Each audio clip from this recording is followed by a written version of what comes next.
It looks solid enough, doesn't it? In the late Middle Ages, the civilization of Northern Europe seemed designed to last forever. Rich merchants, self-satisfied guilds, a conveniently loose political organization, no material reasons for change. And yet, in a few years, in a single generation, came the first of those explosions that were to create contemporary man, what we call the Reformation. What went wrong with that solid-looking world? I can't see the answer outside the fortress of Würzburg, but inside it, in this room, one gets a hint of trouble. It contains carvings by a sculptor named Tilman Riemenschneider, perhaps the best of the many skillful craftsmen in late 15th century Germany. And these carvings are not only moving as works of art, they show very clearly the character of North European man about the year 1500. They show, to begin with, his serious personal piety, a quality quite different from the bland, conventional piety that one finds in a great deal of Italian art. And then a serious approach to life itself. These men were not to be fobbed off by forms and ceremonies. They believed that there was such a thing as truth, and they wanted to get at it. What they heard from papal legates, who did a lot of traveling in Germany at this time, didn't convince them that there was the same desire for truth in Rome. And they had a rough, raw-boned peasant tenacity of purpose. So far, so good. But these faces reveal a more dangerous characteristic, a vein of hysteria. The 15th century had been the century of revivalism, religious movements on the fringe of the Catholic Church. Even in Italy, Savonarola had persuaded his hearers to make a bonfire of their so-called vanities, including pictures by Botticelli, which I suppose was a bad day for civilization. The Germans were much more easily excited. Look at this Italian cardinal by Raphael. He's not only a man of high culture, but completely self-contained. And compare him with one of the greatest of German portraits, Dürer's Oswald Krell. Those staring eyes, that look of self-conscious introspection, that uneasiness, marvelously conveyed by Dürer through the uneasiness of the planes and the modeling. How German it is, and what a nuisance for the rest of the world. However, in the 1490s, these destructive national characteristics hadn't yet shown themselves. It was still an age of internationalism. And in 1498 there arrived in Oxford a poor scholar who was destined to become the spokesman of northern civilization and the greatest internationalist of his day, Erasmus. Erasmus was a Dutchman. He came from Rotterdam. But he never went back to live in Holland. He'd been in a monastery there, and he'd hated it. And he'd also hated the coarse, convivial life of the average Netherlander. He was always complaining that they drank too much. He himself had a delicate digestion and would drink only a special kind of Burgundy. All his life he moved from place to place, partly to avoid the plague, because that king of terrors kept all free men on the move throughout the early 16th century, and partly due to a restlessness that overcame him if he stayed anywhere too long. However, in his earlier life, he seems to have liked England, and he had a successful stay in Magdalen College, and so this country makes a brief appearance in our survey of civilization.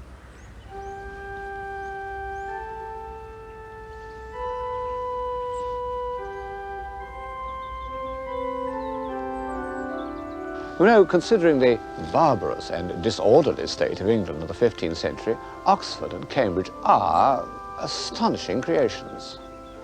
And the Oxford that welcomed Erasmus still contained a few, not very many I suppose, pious and enlightened men. Of course, the atmosphere must have been somewhat provincial and unsophisticated compared to Florence, even Bologna. And yet, about the year 1500, this kind of naivete had its value, and Erasmus, who was anything but naive, recognized it. He'd seen enough of the religious life to know that the church must be reformed not only in its institutions, but in its teachings. It was once the great civilizer of Europe, and now it was aground, stranded on forms and vested interests. And he knew that there was more hope of reform from the teachings of a man like Collett, the Dean of St. Paul's, who simply wanted people to read the Bible as if it were true, than from the sharp wits of Florence. The intelligence and the tact by which Erasmus made himself so immediately welcome by the finest minds in England are alive to us in his letters. And by great good fortune we can supplement these letters by visible evidence, because he was the friend of the most incisive portrait painter of the time, Hans Holbein.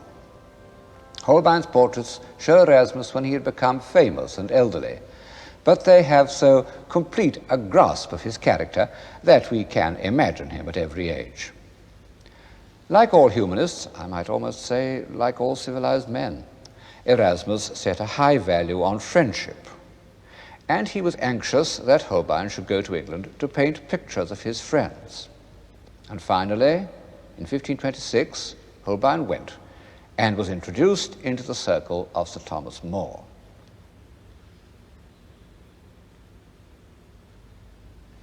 The brilliant youth with whom 20 years earlier Erasmus had fallen in love was now Lord Chancellor. He was also the author of the Utopia, where in rather a quaint style he recommends almost everything that was believed in by enlightened reformers in the 1890s. Holbein painted a large picture of Sir Thomas More and his family. Erasmus was staying in the house at the time. Alas, the picture was burnt, but the original drawing remains with the name of the sitters written in.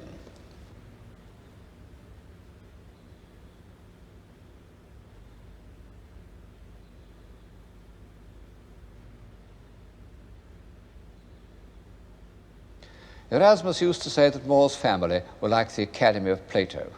Well, in Holbein's studies of the heads, they don't look oppressively intellectual, but alert, sensible people of any epoch.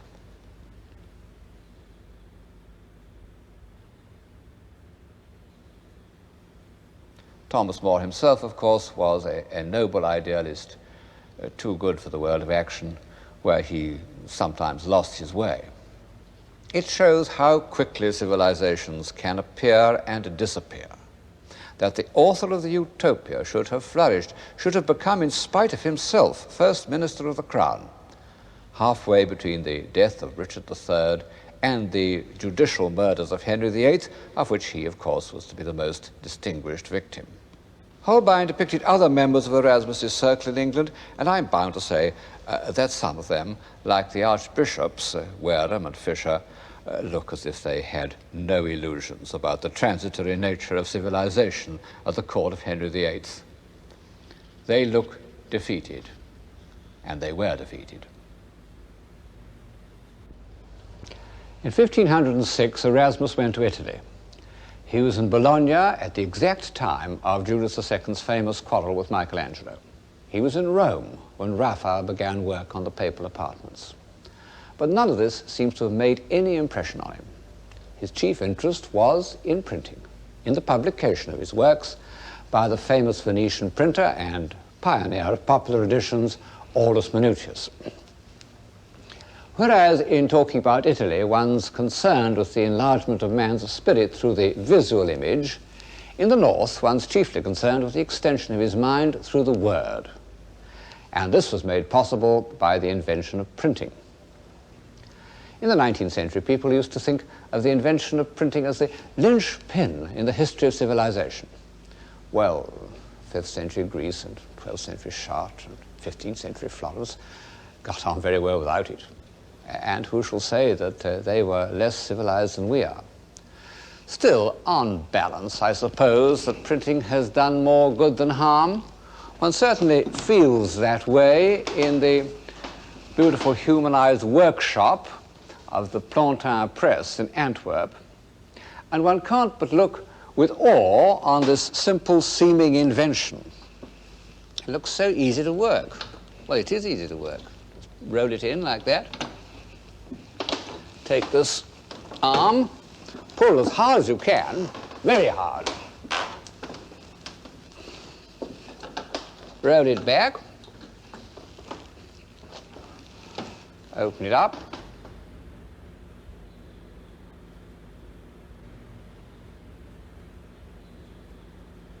and you take out your printed sheet.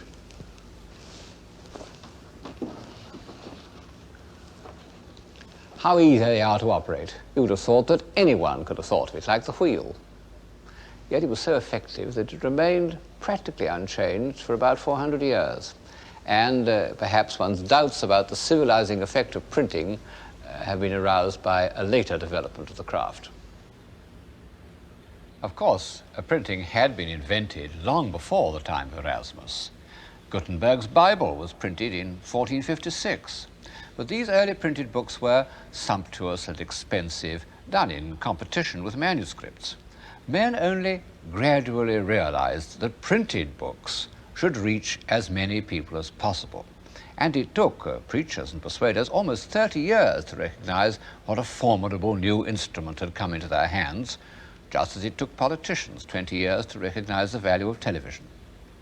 The first man to take advantage of the printing press was Erasmus. It made him and unmade him, because in a way he became the first journalist. He'd all the qualifications.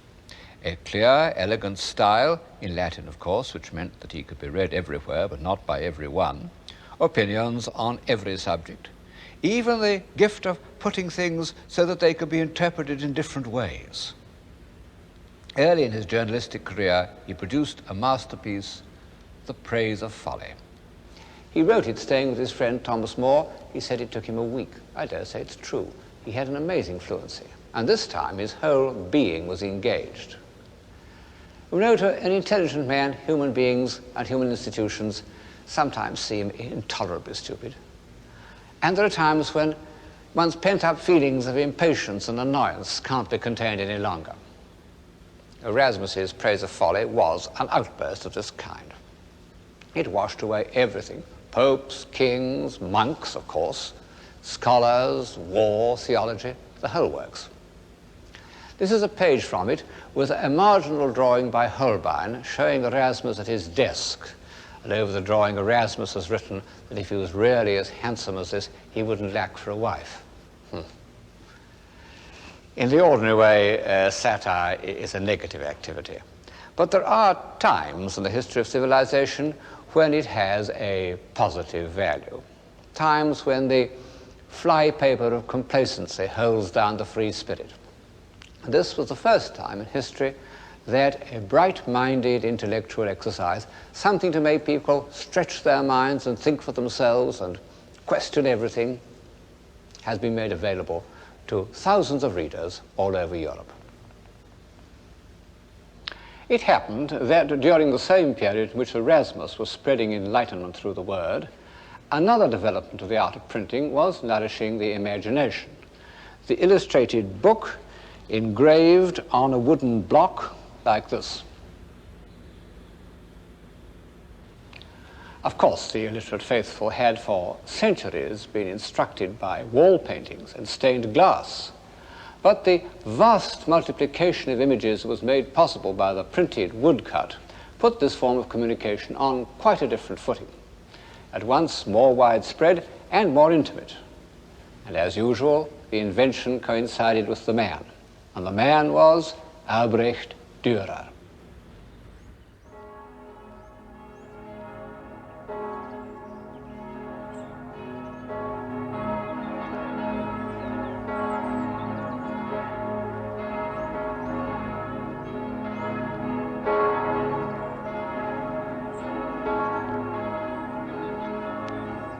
He was born and brought up in Nuremberg, the town of the Meistersingers. That's his house just behind me there. The great German myth of the worthy craftsman can still be felt in such of its streets and squares as are still left standing. But Dürer, whose father had come to Nuremberg from Hungary, was not at all the pious German craftsman figure he was once supposed to be. He was a strange, uneasy character, intensely self-conscious and inordinately vain. This is his self-portrait now in Madrid. And you might think that self-love couldn't go much further, but it could, because 2 years later he did another self-portrait in which he deliberately painted himself in the traditional pose of Christ. Well, this seems to us rather blasphemous, and Dürer's admirers don't make it much better by explaining that he thought creative power was a divine quality and that he wished to pay homage to his own genius by depicting himself as God. Well, it's true that this belief in the artist as the inspired creator was part of the Renaissance spirit. Leonardo talks a lot about it in his treatise on painting, but one can't imagine him painting himself as Christ. However, Dürer had certain qualities in common with Leonardo. Although he didn't share Leonardo's positive distaste for women, he wasn't far short of it. And he would certainly never have married if the bourgeois conventions of Nuremberg hadn't compelled him to do so. And then Dürer shared Leonardo's curiosity. But it was a curiosity about appearances, not about causes. He was almost entirely without Leonardo's determination to find out how things worked. He collected rarities and monstrosities of the kind which 100 years later were to furnish the first museums. He would go anywhere to see them. Eventually he died as a result of an expedition to see a stranded whale in Zeeland.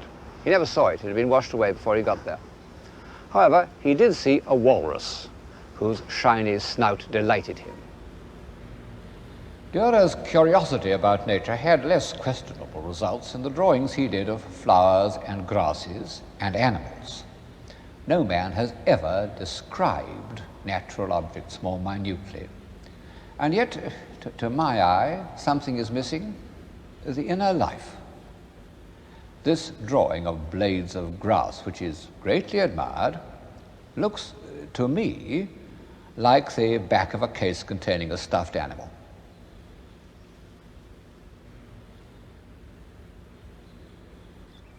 But if Dürer didn't try to peer so deeply into the inner life of nature, nor feel, as Leonardo did, its appalling independence of mankind, he was deeply engaged by the mystery of the human psyche. His obsession with his own personality was part of a passionate interest in psychology in general, and this led him to produce one of the great prophetic documents of Western man, the engraving he entitled Melancholia I. In the Middle Ages, melancholia had meant a simple combination of sloth, boredom, and despondency that must have been quite common when people couldn't read or were cooped up together in monasteries. But Dürer's application is far from simple. This figure is humanity at its most evolved, with wings to carry her upwards. And she sits in the attitude of Rodin's penseur and still holds in her hands the compasses, symbols of measurement by which science will conquer the world. Around her are all the emblems of constructive action: a saw, a plane, pincers, and those two prime elements in solid geometry, the sphere and the dodecahedron. And yet all these aids to construction are abandoned, and she sits there brooding on the futility of human effort. Her obsessive stare reflects some deep psychic disturbance. The German mind that produced Dürer and the Reformation also produced psychoanalysis. I began by mentioning the enemies of civilization. Well, here in Dürer's prophetic vision is one more way in which it can be destroyed from within. However, what made Dürer so important in his own age was that he combined an iron grip on the facts of appearance with an extremely fertile invention. And as time went on, he became absolute master of all the techniques of his day, and in particular the science of perspective, which he used not simply as an intellectual game, but in order to increase the sense of reality. His woodcuts diffused a new way of looking at art, not as something magical or symbolic, but as something accurate and factual. His treatment of sacred subjects carried absolute conviction. I don't doubt that the many simple people who bought his woodcuts of the life of the Virgin accepted them as a correct record.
Dürer was immersed in the intellectual life of his time.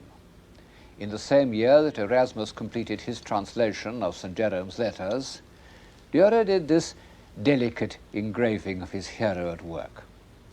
What an Erasmian room! Clear, sunny, orderly, with its reminder of death, but also with lots of cushions, which they don't give you in monasteries.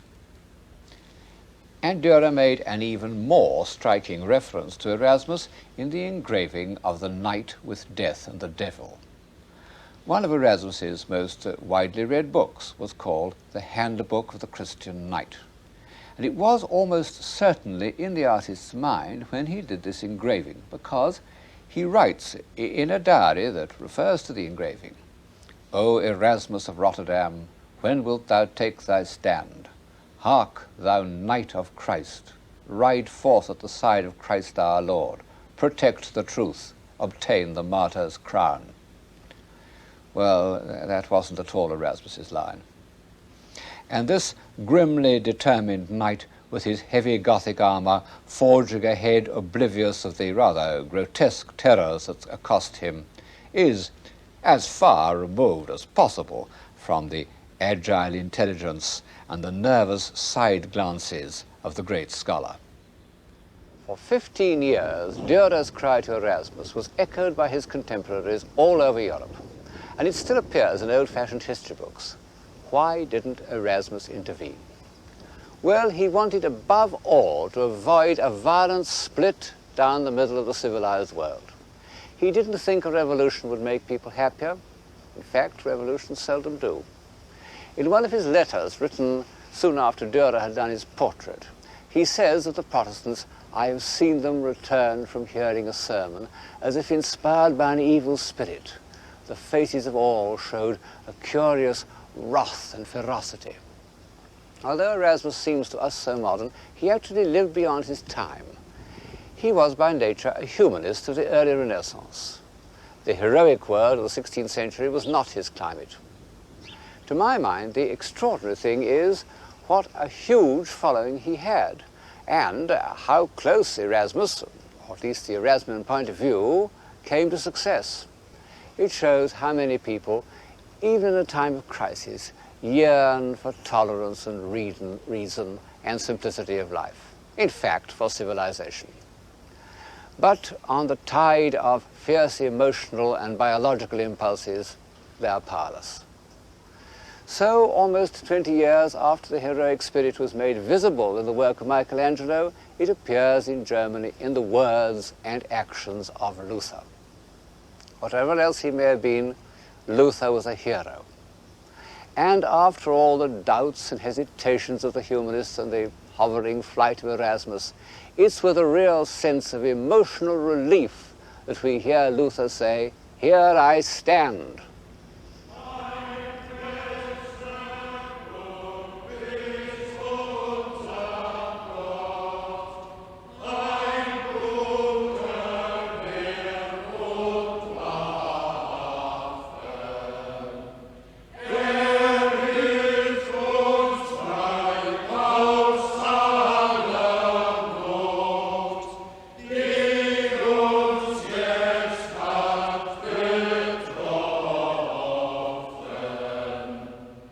We can see what this burning spirit was like because the local painter of Wittenberg, Lucas Cranach, was one of Luther's most trusted friends. And Cranach portrayed Luther in all his changing aspects. The tense, spiritually struggling monk, the great theologian with the brow of Michelangelo, the emancipated layman. Cranach was a witness of Luther's marriage and painted the portrait of his bride, an admirable and intelligent nun. Even in the disguise he wore when he escaped incognito to Wittenberg, no doubt he was extremely impressive, the leader for which the earnest German people is always waiting. Unfortunately for civilization, he not only settled their doubts and gave them the courage of their convictions, he also released their latent violence and hysteria. And beyond this was another northern characteristic that was fundamentally opposed to civilization, an earthy animal hostility to reason and decorum. One fancies that Nordic man took a long time to emerge from the primeval forest. Look at this old troll king who seems to have grown out of the earth. That's Luther's father, painted by Cranach. He was a miner, with a miner's independence and strength of will. H.G. Wells once made a useful distinction between what he called communities of obedience and communities of will. He thought that the first, the communities of obedience, produced the stable societies like Egypt and Mesopotamia, the original homes of civilization, and that the second, the communities of will, produced the restless nomads of the north. He may be right. Anyway, the community of will that we call the Reformation was basically a popular movement. At the end of Erasmus's letter, in which he describes the surly Protestants coming out of church, he adds that none of them, except one old man, raised his hat. Erasmus was against forms and ceremonies in religion, but when it came to society, he felt differently. And so, strangely enough, did Luther. The great popular uprising known as the Peasants' Revolt filled him with horror, and he urged his princely patrons to put it down with the utmost ferocity. Luther didn't approve of destruction, even the destruction of images. But most of his followers were men who owed nothing to the past, to whom it meant no more than an intolerable servitude. And so Protestantism became destructive. And from the point of view of those who love what they see, it was a good deal of a disaster.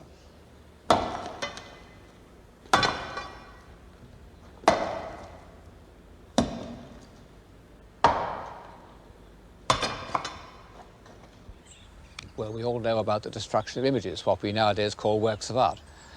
How commissioners went round not only to cathedrals like Ely, but even to the humblest parish churches and smashed everything of beauty that they contained, knocked the heads off statues, smashed up the carved front covers, broke the rear dotties, broke anything within reach.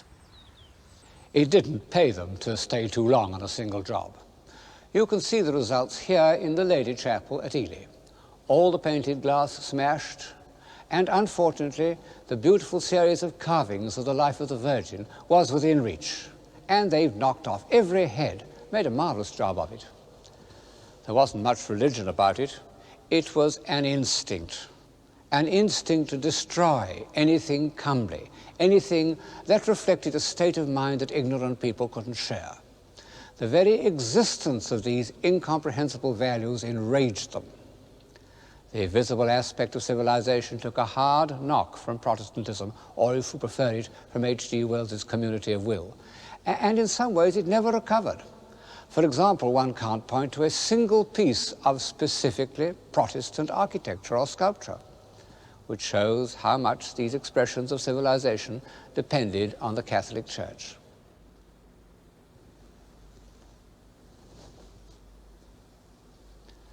But it had to happen. If Western civilization was not to wither or petrify, like the civilization of ancient Egypt, it had to draw life from a larger area than that which had nourished the intellectual and artistic triumphs of the Renaissance. And ultimately, a new civilization emerged. But it was a civilization not of the image, but of the word. Luther gave his countrymen words. Erasmus had written solely in Latin.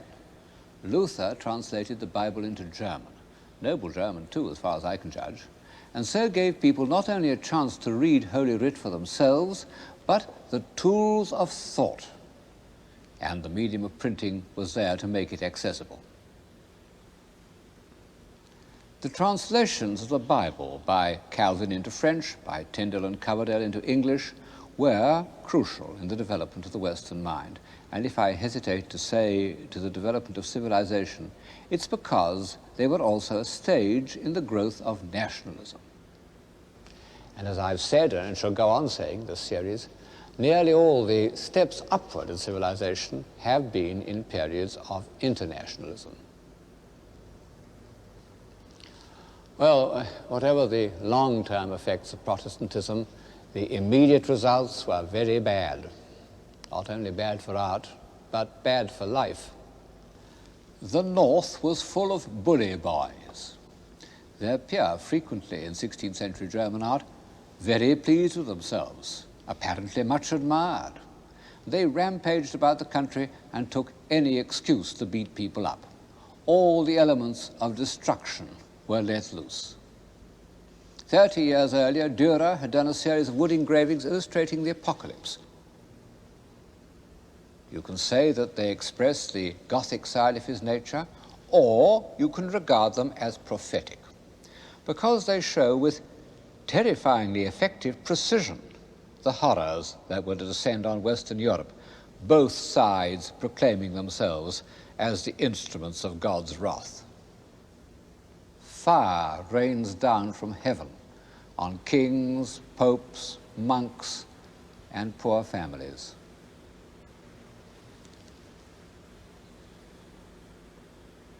And those who escape the fire fall victim to the avenging sword.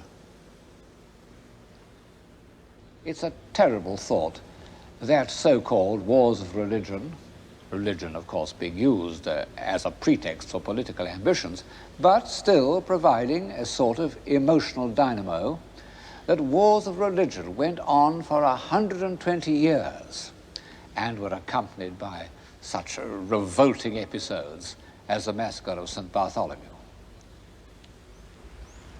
What could an intelligent, human, open-minded man do in mid-16th century Europe? Keep quiet, work in solitude, outwardly conform, inwardly remain free. The wars of religion evoked a figure new to European civilization, although familiar in the great ages of China, the intellectual recluse. Petrarch and Erasmus had used their brains at the highest level of politics. They had been the advisors of princes. Their successor, the greatest humanist of the mid-16th century, retreats into his tower. It was a real tower, not the ivory tower of cliché language. This man who retreated into his tower was Michel de Montaigne. He was a fairly conscientious mayor of Bordeaux, but he refused to go any nearer to the center of power. He preferred his tower, where through his window, in his own words, he enjoyed a far-extending, rich and unresisted prospect. There is my seat, there is my throne.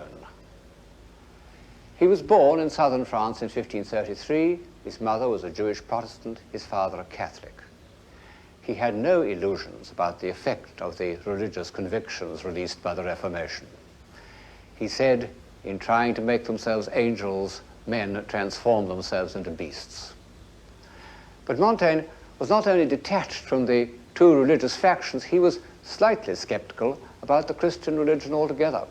He said, I would willingly carry a candle in one hand for St. Michael and in the other for his dragon. Actually, he was thinking of a picture of his patron saint that hung in this room. His essays are as crammed with quotations as are the tracts of the warring priests.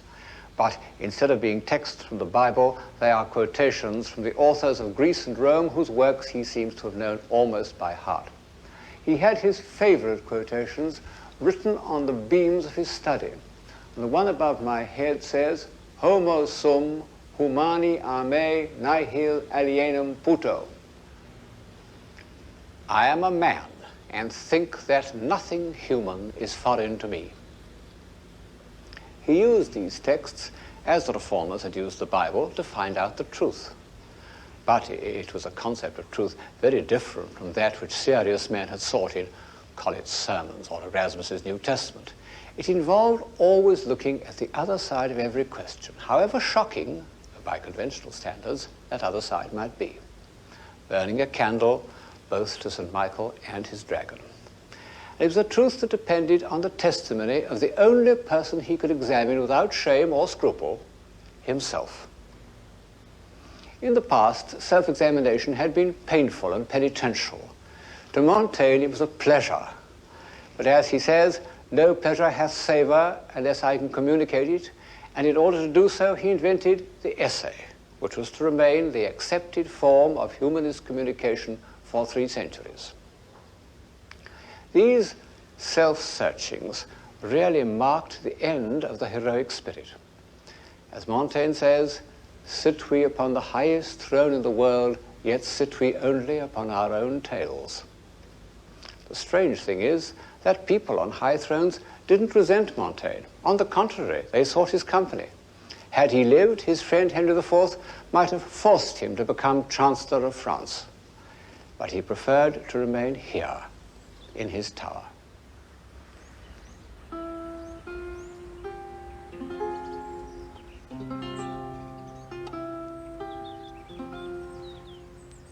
Such was the egocentric isolation that the wars of religion forced on the most civilized man in late 16th century Europe.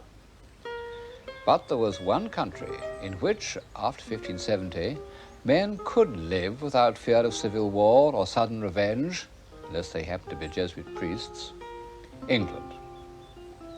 England, which was almost untouched by the visible signs of the Renaissance, which had little painting and no sculpture, but had developed a fantastic architecture of its own.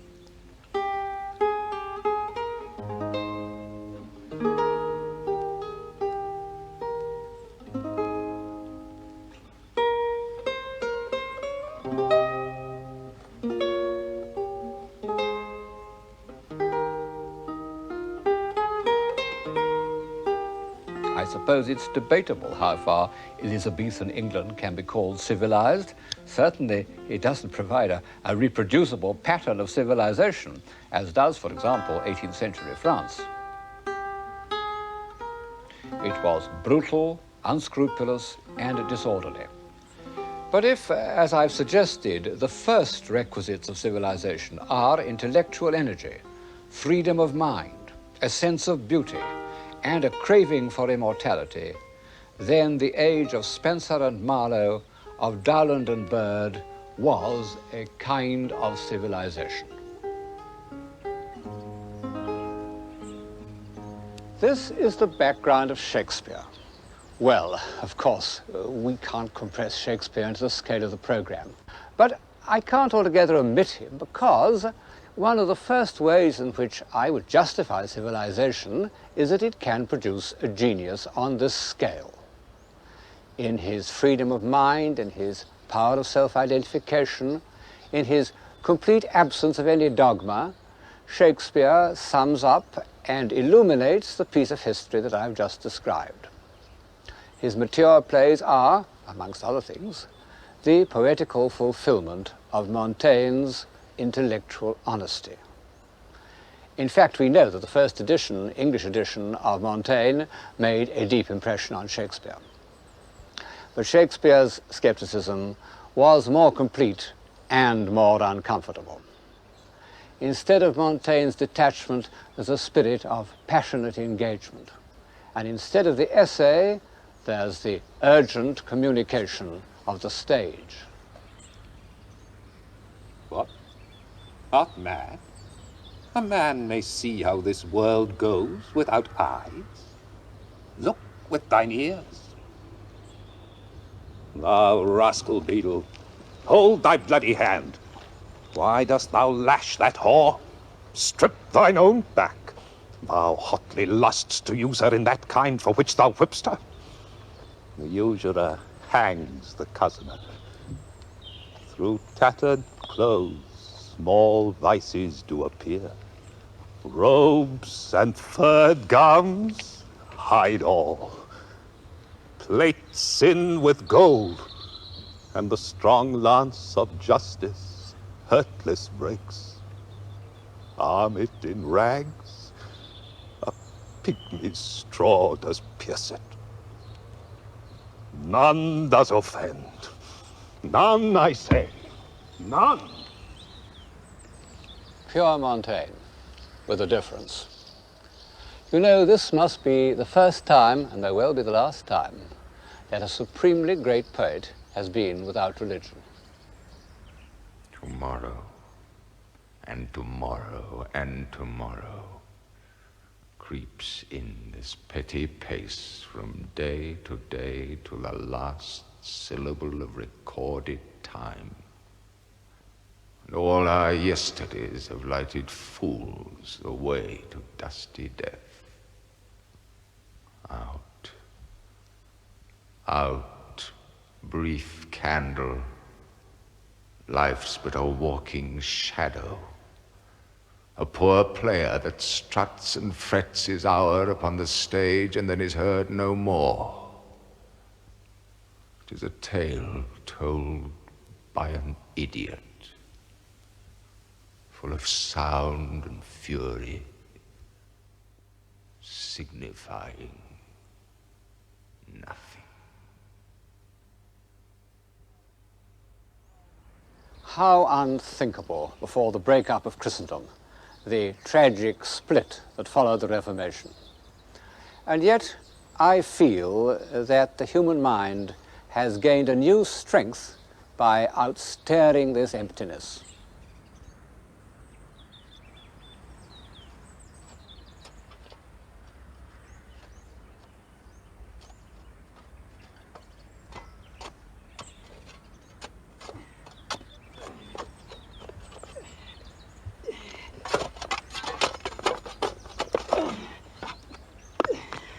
How long will a man lie i' the earth ere he rot? In faith, if he be not rotten before he die, as we have many pocky courses nowadays as will scarce hold the lying in. Oh, it lasts you 8 year or 9 year. A tanner will last you 9 year. Why he more than another? Why, sir, his hide is so tanned with his trade as will keep out water a great while. And your water is a sore decayer of your horse and dead body.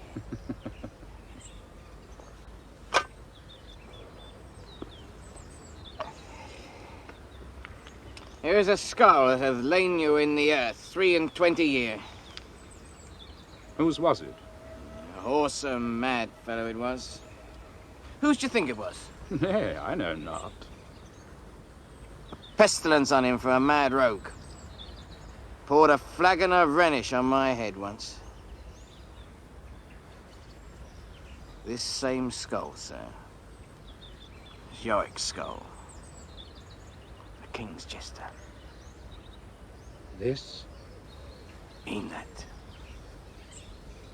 Let me see. Alas, poor Yorick. I knew him, Horatio. A fellow of infinite jest, of most excellent fancy. He hath borne me on his back 1,000 times. And now, how abhorred in my imagination it is. My gorge rises at it. Here hung those lips that I have kissed, I know not how oft. Where be your jibes now? Your gambols? Your songs? Your flashes of merriment that were wont to set the table on a roar? Not one now to mock your own grinning. Quite chap fallen. Now, get thee to my lady's chamber, and tell her, let her paint an inch thick. To this favor she must come. Make her laugh at that. I prithee, Horatio, tell me one thing. What's that, my lord? Dost thou think Alexander looked o' this fashion i' the earth? E'en so. And smelt so. Ha! E'en so, my lord. To what base uses we may return, Horatio. Why may not imagination trace the noble dust of Alexander till he find it stopping a bunghole? But to consider too curiously, to consider so. Oh, faith, not a jot, but to follow him thither with modesty enough and likelihood to lead it, as thus. Alexander died, Alexander was buried. Alexander returneth to dust. The dust is earth. Of earth we make loam.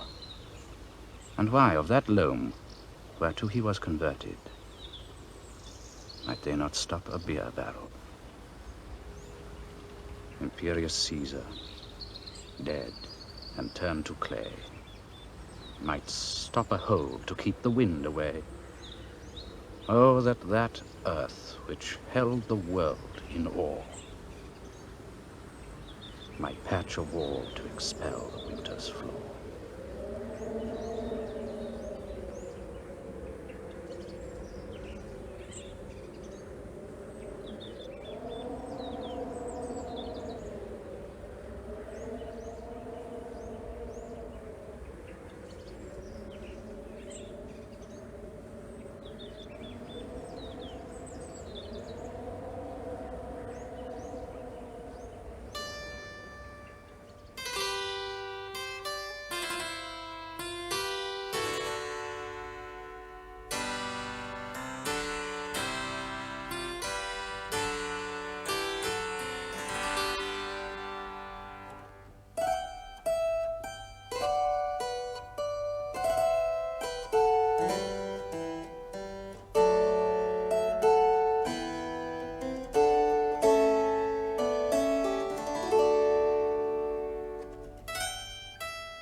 The ancient church of St. Mary Major, Santa Maria Maggiore, stands in the center of modern Rome.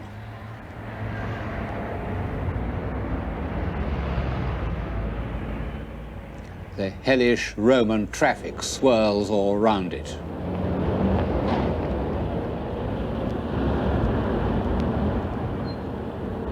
But if you go inside, you'll find the original columns of the 5th century church built in rivalry with the neighboring temple of Juno, the mother goddess. Since old St. Peter's was pulled down, there is nowhere else in Rome where one gets such a powerful impression of the Christian church before the barbarian conquests. This is the grandeur that the Roman church had once achieved and was to achieve again. Above the columns, the mosaics of Old Testament stories are almost the earliest illustrations of the Bible that exist. Brilliant fresh colors like early Matisse. One sees what was lost when almost the whole of early Christian art was destroyed.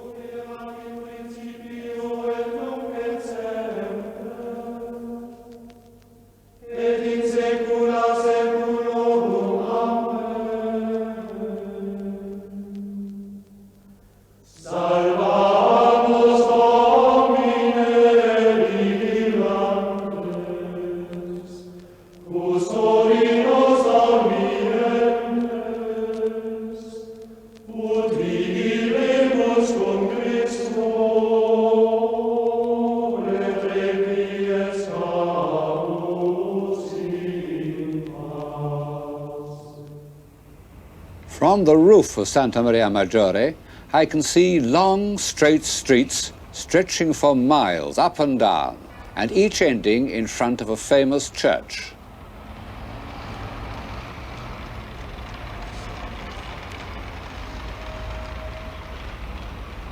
Down there is St. John Lateran, and in the opposite direction is Santa Trinita dei Monti. And in each of the piazzas are Egyptian obelisks, symbols of that God-directed state which Rome had superseded.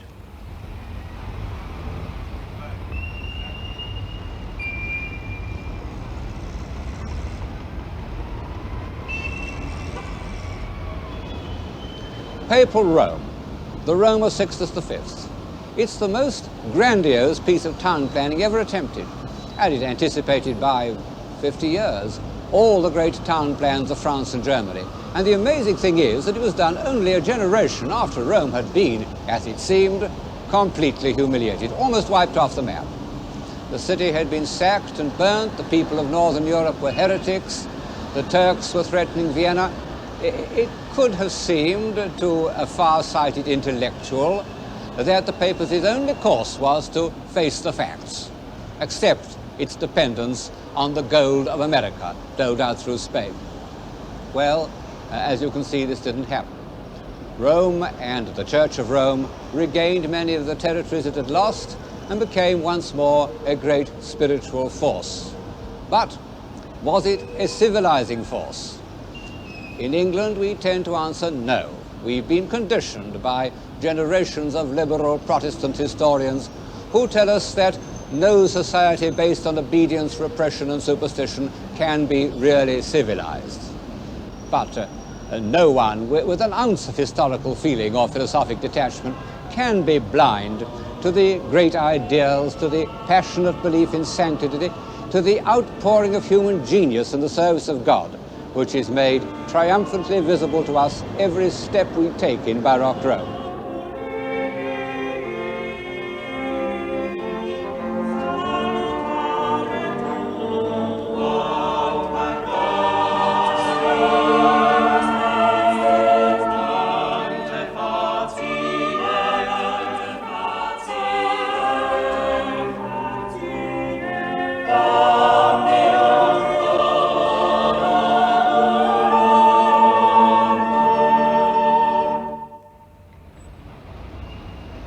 Whatever it isn't barbarian or provincial. Add to this that the Catholic revival was a popular movement, that it gave ordinary people a means of satisfying through ritual, images, symbols, their deepest impulses so that their minds were at peace. And I think one must agree to put off defining the word civilization till we've had a look at the Rome of the popes.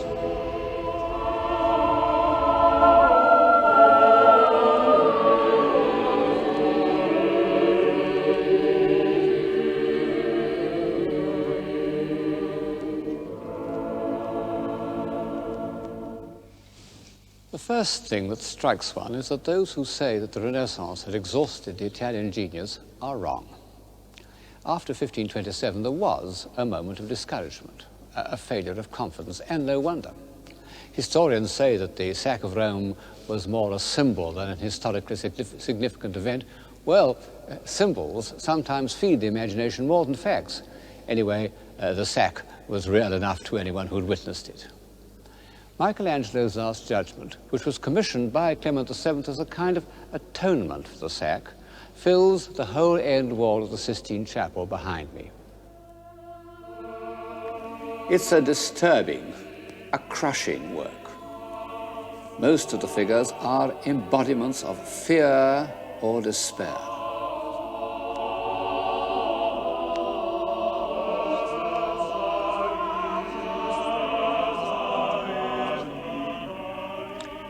Look at the damned being ferried across the Styx.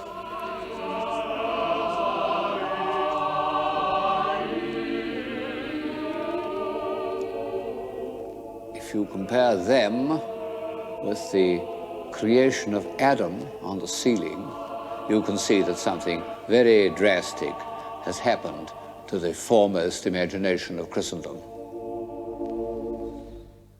Michelangelo had been reluctant to undertake the Last Judgment.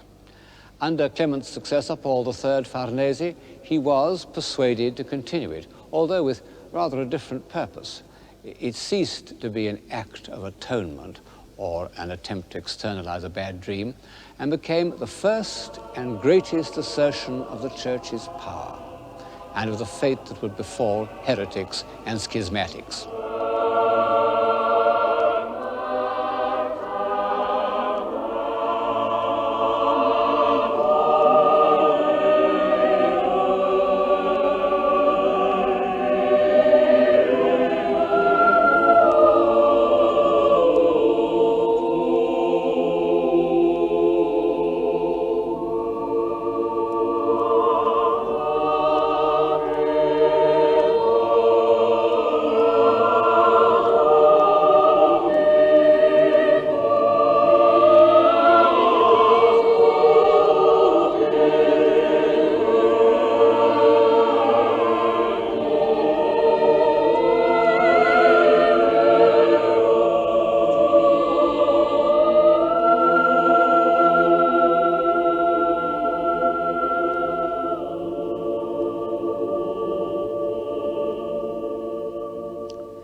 The Last Judgment belongs to a period of severity, when the Catholic Church was approaching its problems in rather the same puritanical spirit as the Protestants. It's curious that this period should have been inaugurated by Paul III because he was in many ways the last of the humanist popes. He was cradled in corruption. He was made a cardinal because his sister, known as La Bella, had been the mistress of Alexander Borgia. At first sight, he looks a crafty old fox. But if you look at Titian's portrait of him in Naples, one of the greatest portraits ever painted, it's a wise old head. And the longer you look, the more impressive it becomes. And he took the two decisions that were successfully to counter the Reformation. He sanctioned the Jesuit order, and he instituted the Council of Trent. For almost 20 years, several hundred bishops and cardinals from all over the Catholic world met in the Cathedral of Trent to discuss the future of the Church. There was a good deal of high politics as well as theology. But in the end, the Council did draw up a plan for the Catholic revival, which held good right up to the middle of the 19th century. Michelangelo could refuse him nothing. He not only finished the Last Judgment, but in 1546, he accepted from the Pope the post of architect of St. Peter's. Thus, Michelangelo, by his longevity, no less than by his genius, became the visual link between the Renaissance and the Counter-Reformation.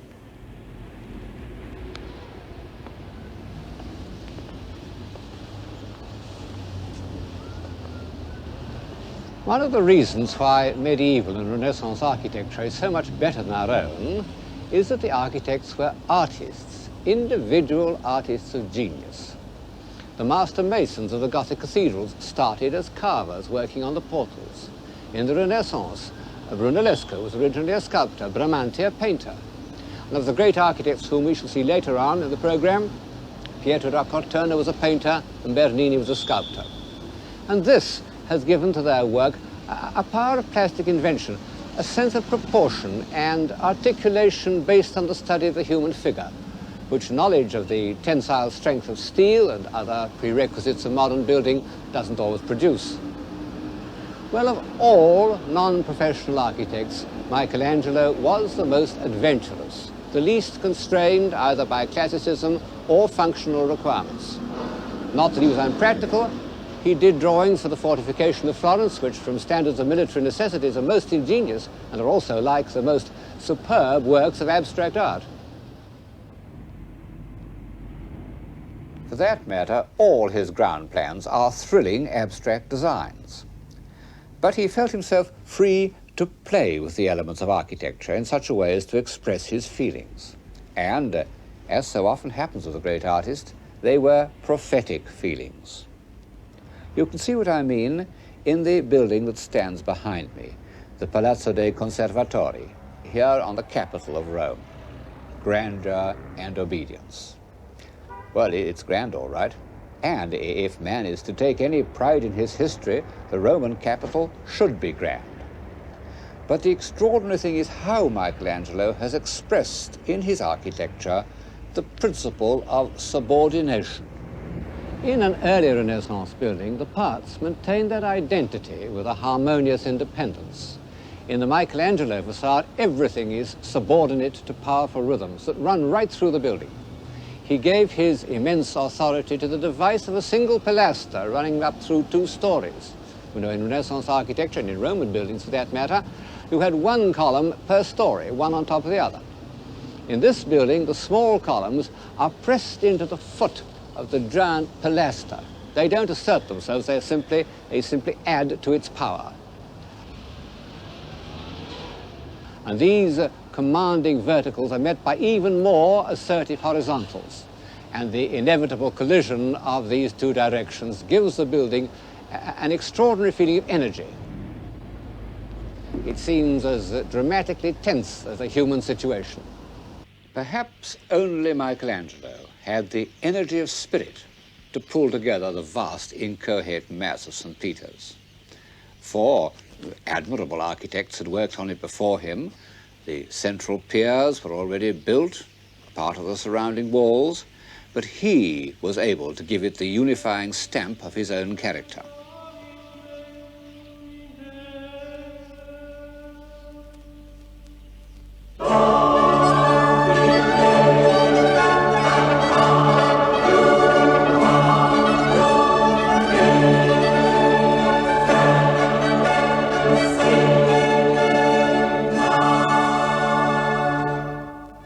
It's the most sculptural of all his designs, perhaps the grandest piece of architecture ever built. A vast, simple unit that carries the eye round as if it were the carving of a torso.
People don't always appreciate the awe-inspiring grandeur of the walls and cornices of St. Peter's, but everybody knows the dome. For centuries, lovers of art have gone into ecstasies about its noble, energetic arc expressive of Michelangelo's spiritual aspirations. It's perhaps the most commanding dome in the world, easily dominating the other Roman cupolas that one sees as one looks across the city. However, all the evidence suggests that it does not represent Michelangelo's final intention. As you can see in this print, he wanted it to be much more spherical, less pointed. It was in fact designed by an architect called Della Porta after Michelangelo's death. Well, we can go on admiring it and think rather more of Della Porta.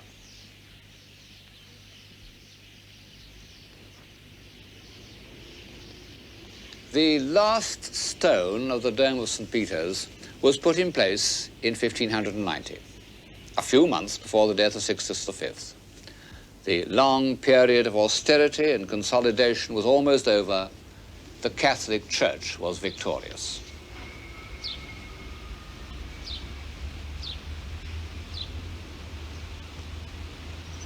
Now, how had that victory been achieved? In England, most of us were brought up to believe that it depended on the Index, the Jesuits, and the Inquisition.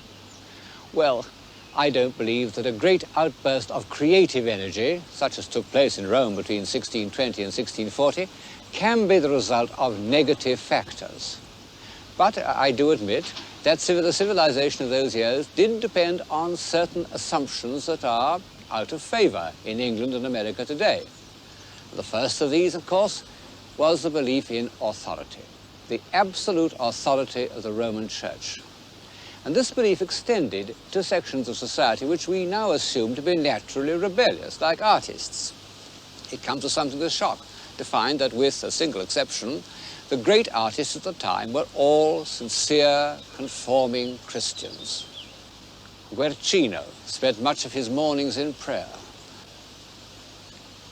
Bernini frequently went into retreats, practiced the spiritual exercises of St. Ignatius. Even Rubens attended Mass every morning before beginning work. This conformism wasn't based on fear of the Inquisition, but on the simple belief that the faith which had inspired the great saints of the preceding generation, saints like St. Filippo Neri, was something by which a man should regulate his life. The mid-16th century was a period of sanctity in the Roman Church almost equal to the 12th. St. John of the Cross, the great poet of mysticism. St. Ignatius Loyola, the visionary soldier turned psychologist. St. Teresa of Avila, the great headmistress, with her irresistible combination of mystical experience and common sense. And St. Carlo Borromeo, the austere administrator. One doesn't need to be a practicing Catholic to feel immense respect for a half-century that could produce these great spirits. However, I'm not trying to pretend that this episode in the history of civilization was of value chiefly because of its influence on artists or philosophers. On the contrary, I think that intellectual life developed more fully in the freer atmosphere of the North. The great achievements of the Catholic Church lay in harmonizing, humanizing, civilizing the deepest impulses of ordinary people.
harmonizing, humanizing, civilizing.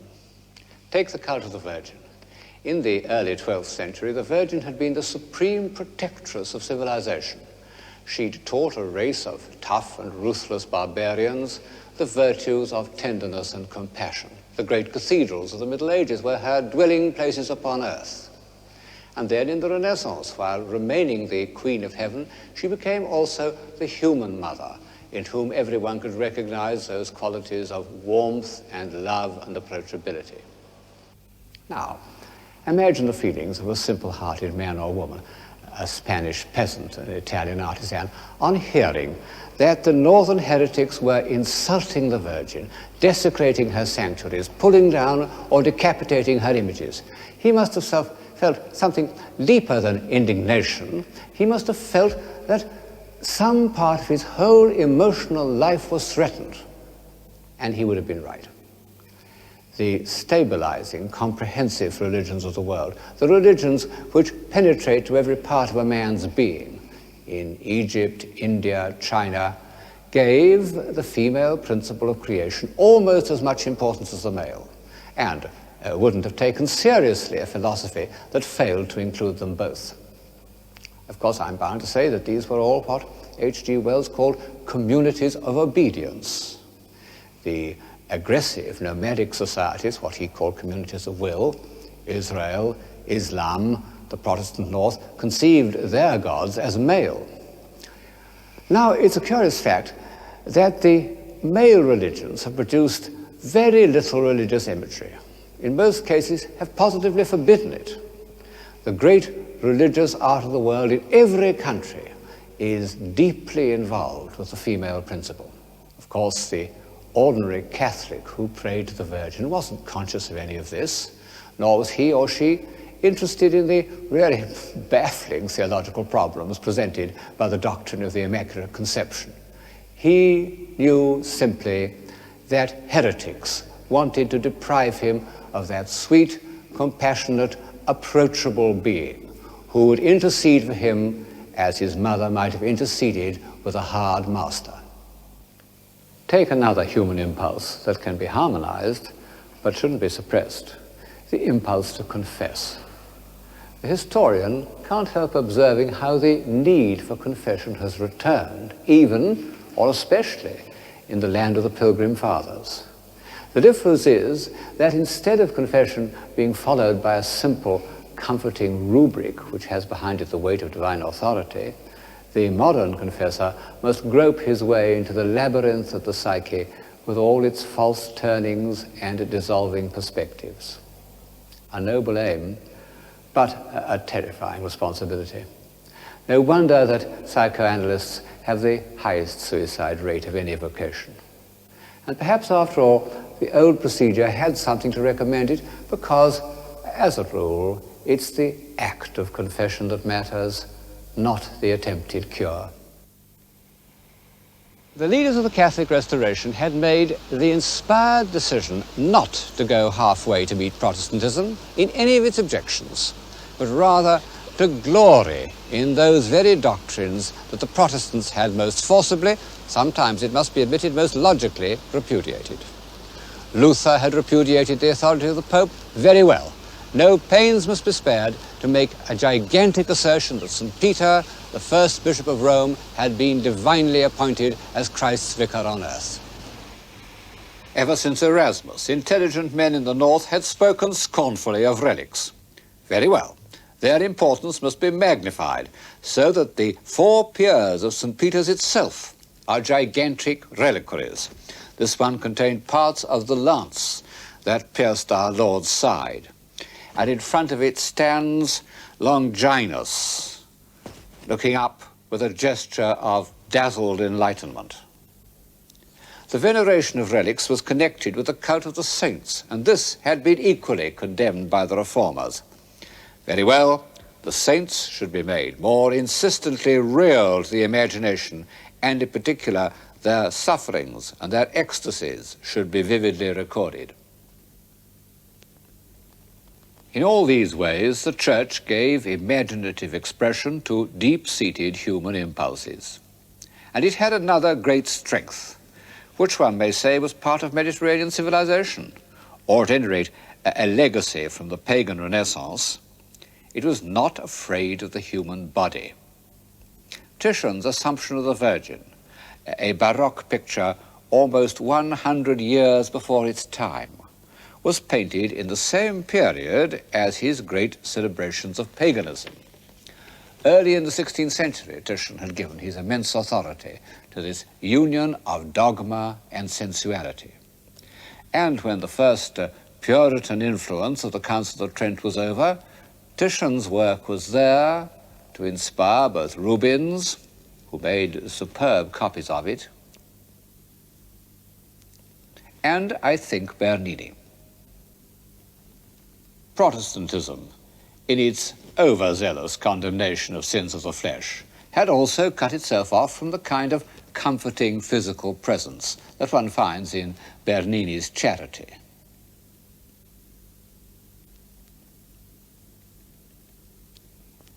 For all these reasons, the art we call Baroque was a popular art. The art of the Renaissance had appealed through intellectual means, geometry, perspective, knowledge of antiquity, to a small group of humanists. The Baroque appealed through the emotions to the widest possible audience. Sometimes it does so by dramatic illustration. This is the Calling of St. Matthew by Caravaggio, who was, on the whole, the greatest, certainly the most original painter of the period. And like many other artists of the time, he uses a means of communication that reminds one of the films. Caravaggio experimented, as you can see here, with violent contrasts of light and shade that were popular in highbrow films of the 20s.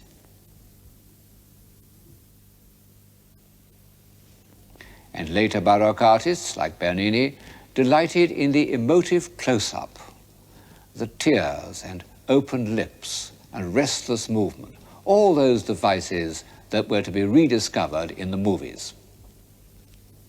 The extraordinary thing is that the Baroque artists did it in bronze and marble and not on celluloid.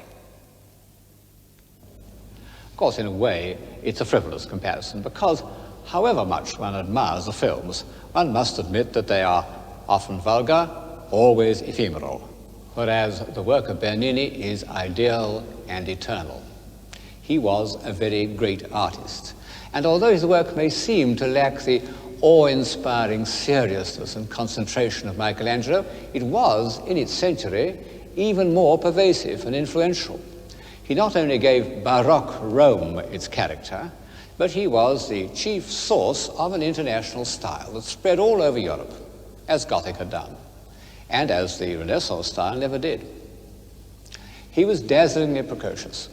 At the age of 16, one of his carvings was bought by the Borghese family, and by the time he was 20, he was already commissioned to do a portrait of the Borghese Pope, Paul V. In the next 3 years, he became more skillful in the carving of marble than any sculptor has ever been, before or since. His David, in contrast with the static David of Michelangelo, catches the sudden twist of action, and the vehement expression of the head is almost overdone.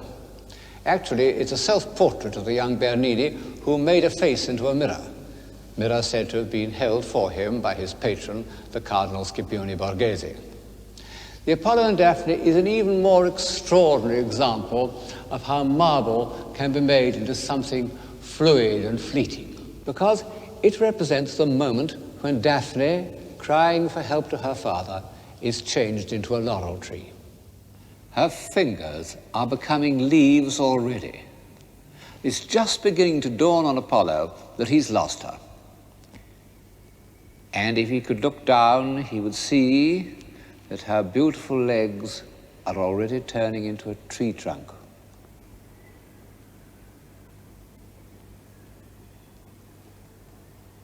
And her toes are becoming roots and tendrils.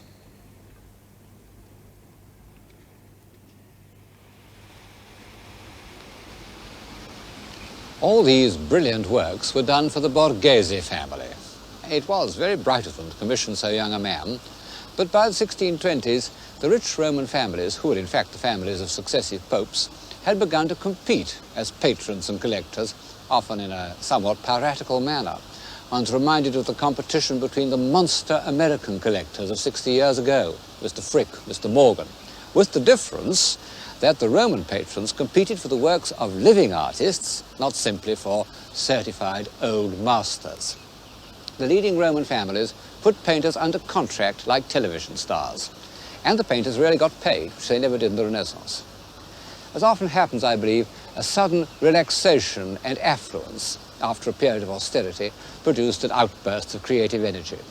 The 1620s were relaxed all right, as one can see from Bernini's portrait of that most affluent cardinal, Scipione Borghese. Of all these papal families, one easily outshone the rest, the Barberini. And this was due to the pontificate of Matteo Barberini, who, in 1623, became Pope Urban VIII.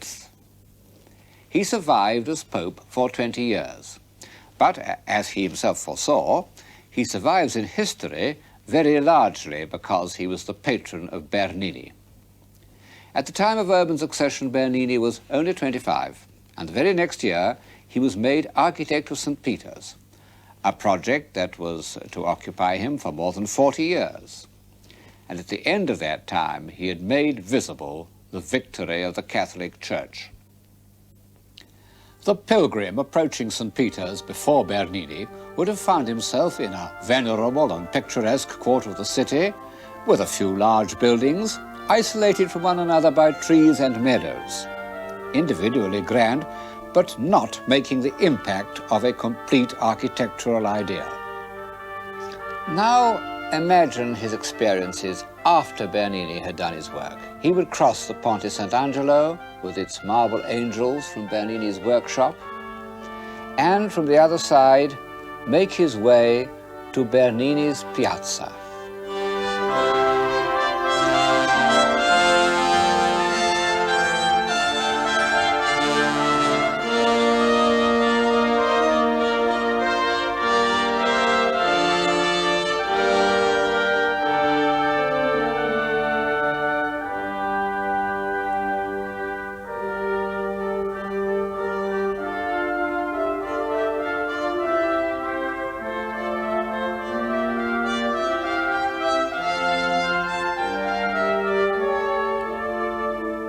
Bernini is perhaps the only artist in history who's been able to carry through such a vast design over so long a period.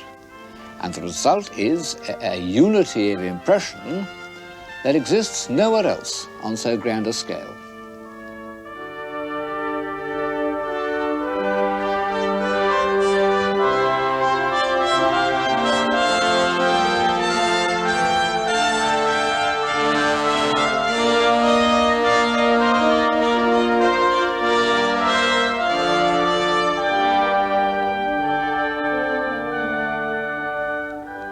Then, when our pilgrim passes through the enormous facade, the feeling of complete unity of style is maintained. You'll get a better impression of the interior of St. Peter's from this painting than from a photograph. It was painted 200 years ago, but in fact very little has changed.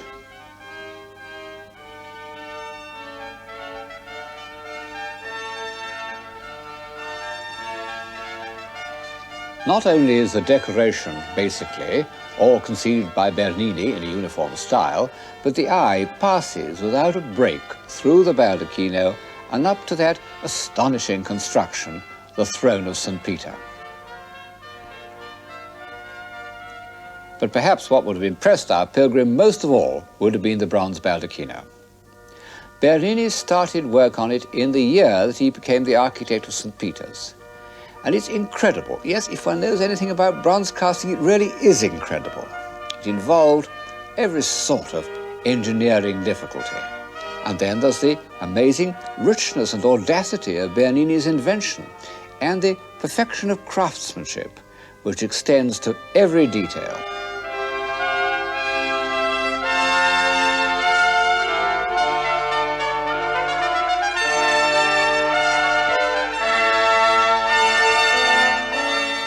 More extraordinary still, Bernini seems already to have foreseen in his imagination what the whole development of St. Peter's would be like, because this work, which is the first thing he designed, is completely in harmony with the great progression of works executed over the whole span of 40 years. I believe that anyone who uses his eyes without prejudice will find his emotions stirred and enlarged by these marvelous experiences. As we enter this world of light and movement, of weightless angels and billowing bishops and tumbling cherubs, we are ourselves no longer weighed down by earthly things. We participate imaginatively, as we do in a ballet, in an ecstatic repudiation of the forces of gravity. But the word ballet suddenly puts me on my guard.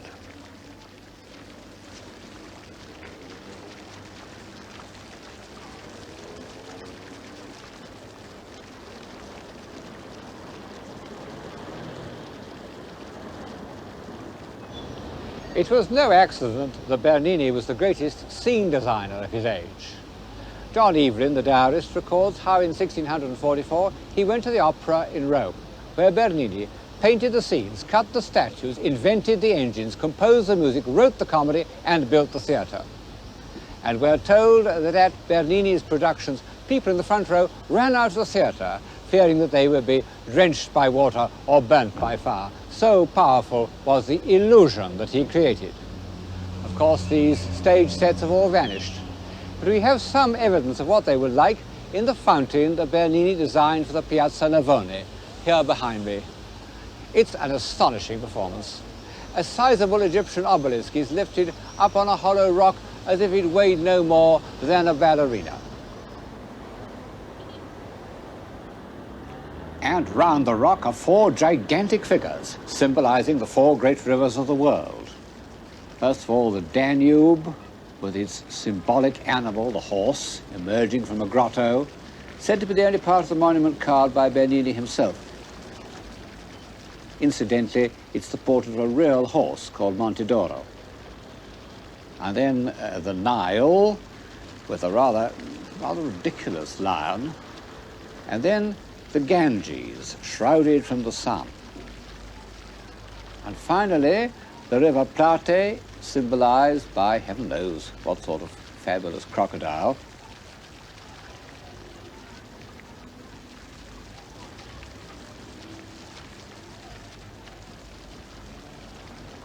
The Plate seems to be reeling back in horror, and the people of Rome used to maintain that he was showing his alarm at the sight of the church facade by Bernini's only serious rival, the architect Borromini.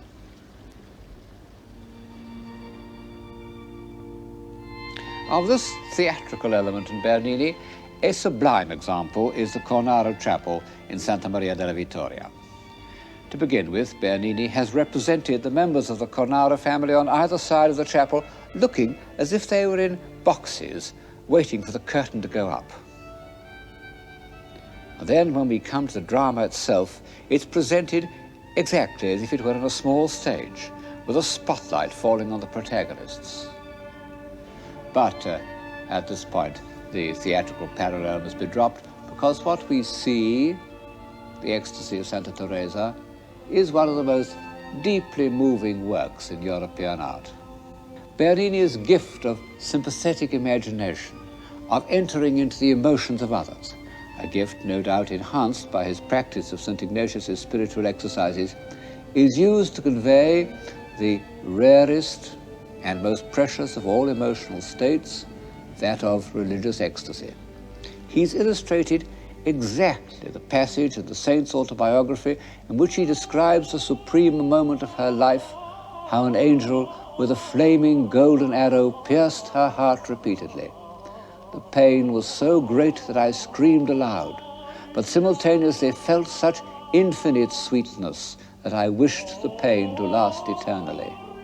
It was the sweetest caressing of the soul by God.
I don't think that anyone can accuse me of underestimating the Catholic Restoration or its greatest image maker, Gian Lorenzo Bernini.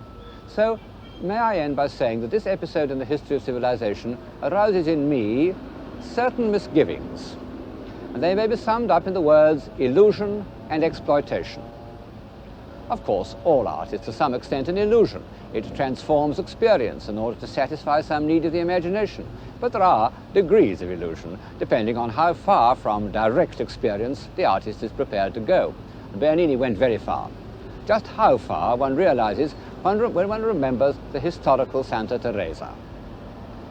With her plain, dauntless, sensible face, the contrast with the swooning, sensuous beauty of the Cornaro Chapel is almost shocking. One can't help feeling that affluent Baroque, in its escape from the severities of the earlier fight against Protestantism, ended by escaping from reality into a world of illusion. Art creates its own momentum, and once set on this course, there was nothing it could do except become more and more sensational. And this is what happens in the breathtaking performances that take place over our heads in the Gesù and Sant'Ignazio and the Palazzo Barberini. We feel that the stopper is out. Imaginative energy is fizzing away up into the clouds and will soon evaporate.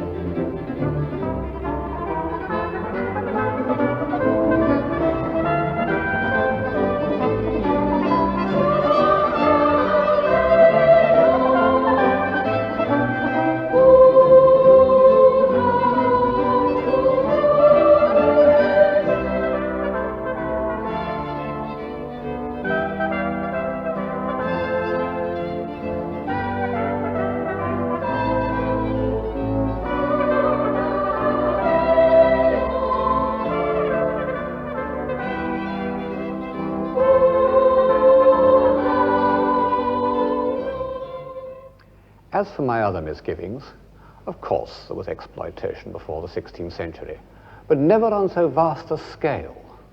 In the Middle Ages, it was usually accompanied by real popular participation.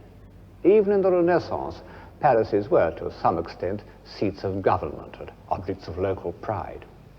But the colossal palaces of the Pope's relatives were simply expressions of private greed and vanity. Farnese, Borghese, Barberini, Ludovisi, these rapacious parvenus spent their short years of power competing as to who should build the largest and most ornate saloons. In doing so, they commissioned some great works of art, and one can't help admiring their shameless courage. At least they weren't mean and furtive like some modern millionaires. But their contribution to civilization was limited to this kind of visual exuberance. The sense of grandeur is no doubt a human instinct, but carried too far it becomes inhuman. I wonder if a single thought that has helped forward the human spirit has ever been conceived or written down in an enormous room.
light, the light of early morning, the light of Holland.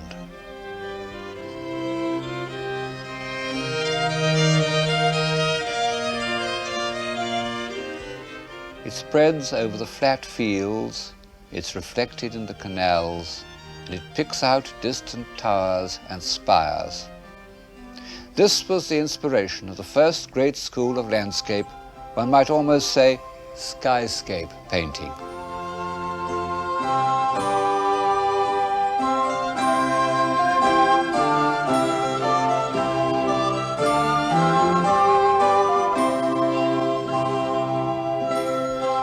This is a painting done in the middle of the 17th century of the square in Haarlem. You can see it's an old painting because of the clothes the people are wearing, but I can walk into this picture, or rather, into the square.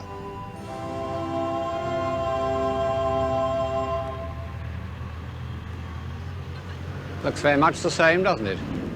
Before the 17th century, the idea that one could walk into a picture in this way would have been almost unthinkable. Seems quite natural to us, and no doubt seemed natural when it was painted. But like so many things we take for granted, it goes back to a revolutionary change in thought. The revolution in which divine authority was replaced by experience, experiment, and observation. I'm in Holland not only because Dutch painting is a visible expression of this change of mind, but because Holland, economically and intellectually, was the first country to profit from the change. When one begins to ask the question, does it work, or even does it pay, instead of asking, is it God's will, one gets a new set of answers. And one of the first of them is this, that to try and suppress opinions which one doesn't share is much less profitable than to tolerate them. This conclusion should have been reached during the Reformation. It's permeated the writings of Erasmus, who of course was a Dutchman. Alas, a belief in divine authority of our own opinions afflicted the Protestants just as much as the Catholics. Even in Holland, they continued to burn and torture each other right up to the middle of the 17th century. And the Jews, who in Amsterdam were at last exempt from persecution by the Christians, the Jews began to persecute each other too. Still, when all this is said, the spirit of Holland in the early 17th century was remarkably tolerant. And one proof is that nearly all the great books which revolutionized thought were first printed in Holland. What sort of a society was it that allowed these intellectual time bombs to be set off in its midst? Inside this charming old almshouse at Haarlem, which is now a picture gallery, there's plenty of evidence.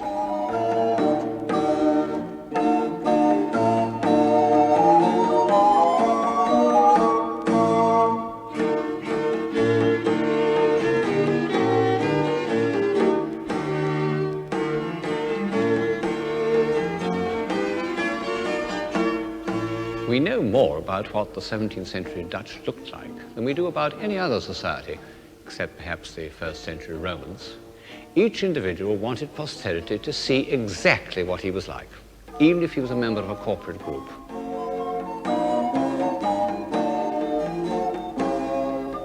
And the man who tells us all this most vividly, the man who painted these pictures, was the Haarlem painter Frans Hals. He is the supreme extrovert. I used to find his works, all except the last, revoltingly cheerful and odiously skillful. Now I love their unthinking conviviality, and I value skill more highly than I did. But I'll admit that his sitters don't look like representatives of a new philosophy. But out of these all too numerous group portraits of early 17th century Holland, something does emerge which has a bearing on civilization. These are individuals who are prepared to join in a corporate effort for the public good.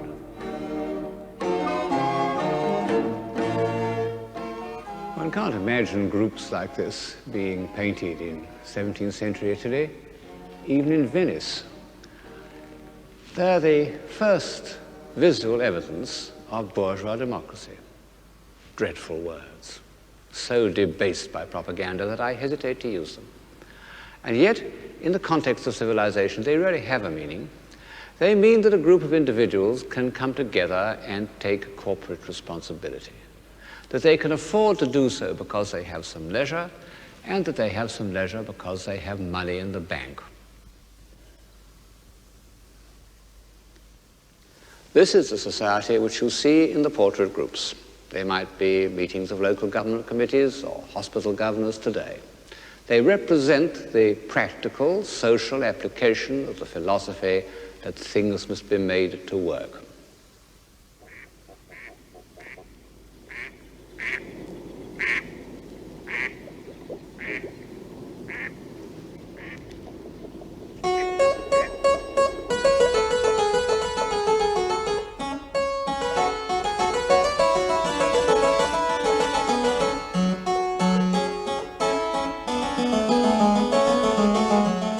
Amsterdam was the first centre of bourgeois capitalism. It had become, since the decline of Antwerp, the great international port of the north and the chief banking centre of Europe. Drifting through its leafy canals, lined with admirable houses, one may speculate on the economic system that produced this dignified, comfortable, harmonious architecture.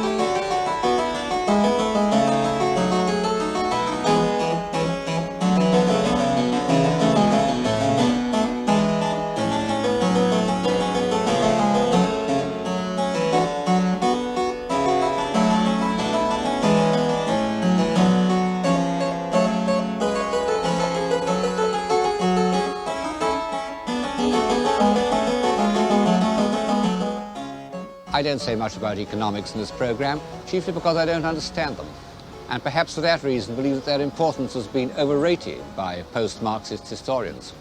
But, of course, there's no doubt that at a certain stage in social development, fluid capital is one of the chief causes of civilization, because it ensures three essential ingredients: leisure, movement, and independence.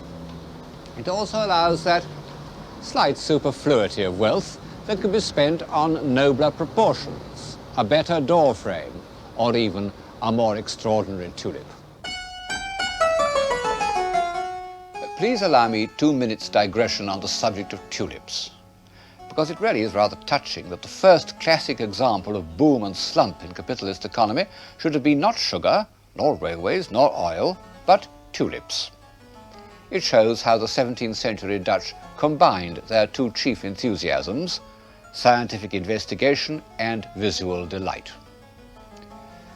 The first tulip had been imported from Turkey in the 16th century, but it was a professor of botany at Leiden, the first botanic garden of the north, who discovered its attribute of unpredictable variation, which made it such an exciting gamble. By 1634, the Dutch were so bitten by the new craze that for a single bulb of one tulip, the Viceroy, one collector exchanged 1,000 pounds of cheese, 4 oxen, 8 pigs, 12 sheep, a bed, and a suit of clothes. When the bottom fell out of the tulip market in 1637, the Dutch economy was shaken.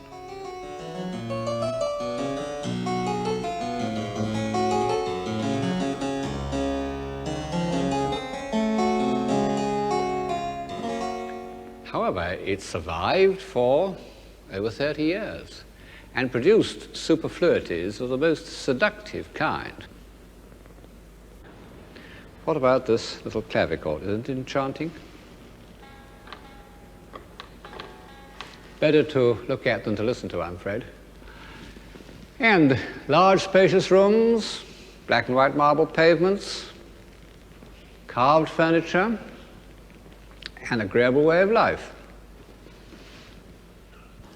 Along the walls is gold-stamped leather, the most sumptuous wall covering I know. Unfortunately, this kind of visual self-indulgence very soon leads to ostentation, And this, in bourgeois democracy, means vulgarity. One can see this happening in Holland in the work of a single painter, Peter de Hoo. In 1660, he was painting these beautiful pictures of clean, simple interiors. 10 years later, they were very elaborate, hung with gold Spanish leather. The people are richer, and the pictures are less beautiful. Bourgeois capitalism led to a defensive smugness and sentimentality. No wonder that early Victorian painters imitated pictures of this kind. Every picture tells a story. It was a Dutch invention. This one is called A Visit to the Nursery. In addition to trivial anecdotes, the philosophy of observation involved a demand for realism in the most literal sense. In the early 19th century, Paul Potter's Bull was one of the most famous pictures in Holland. It's one of the first pictures that Napoleon wanted to steal for the Louvre. It's fallen out of favor now, but I must say I do find it absolutely fascinating.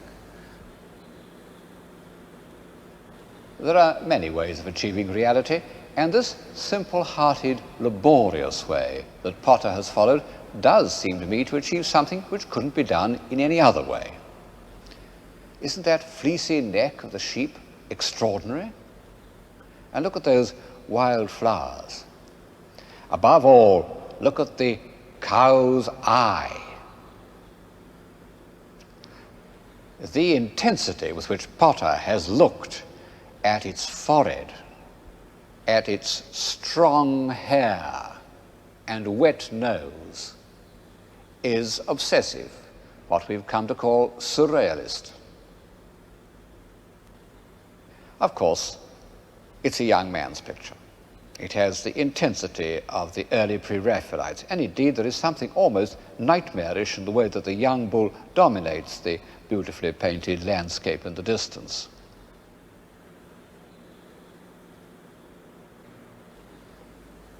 However, one must admit that bourgeois sentiment and realism can produce the most deplorable kind of art.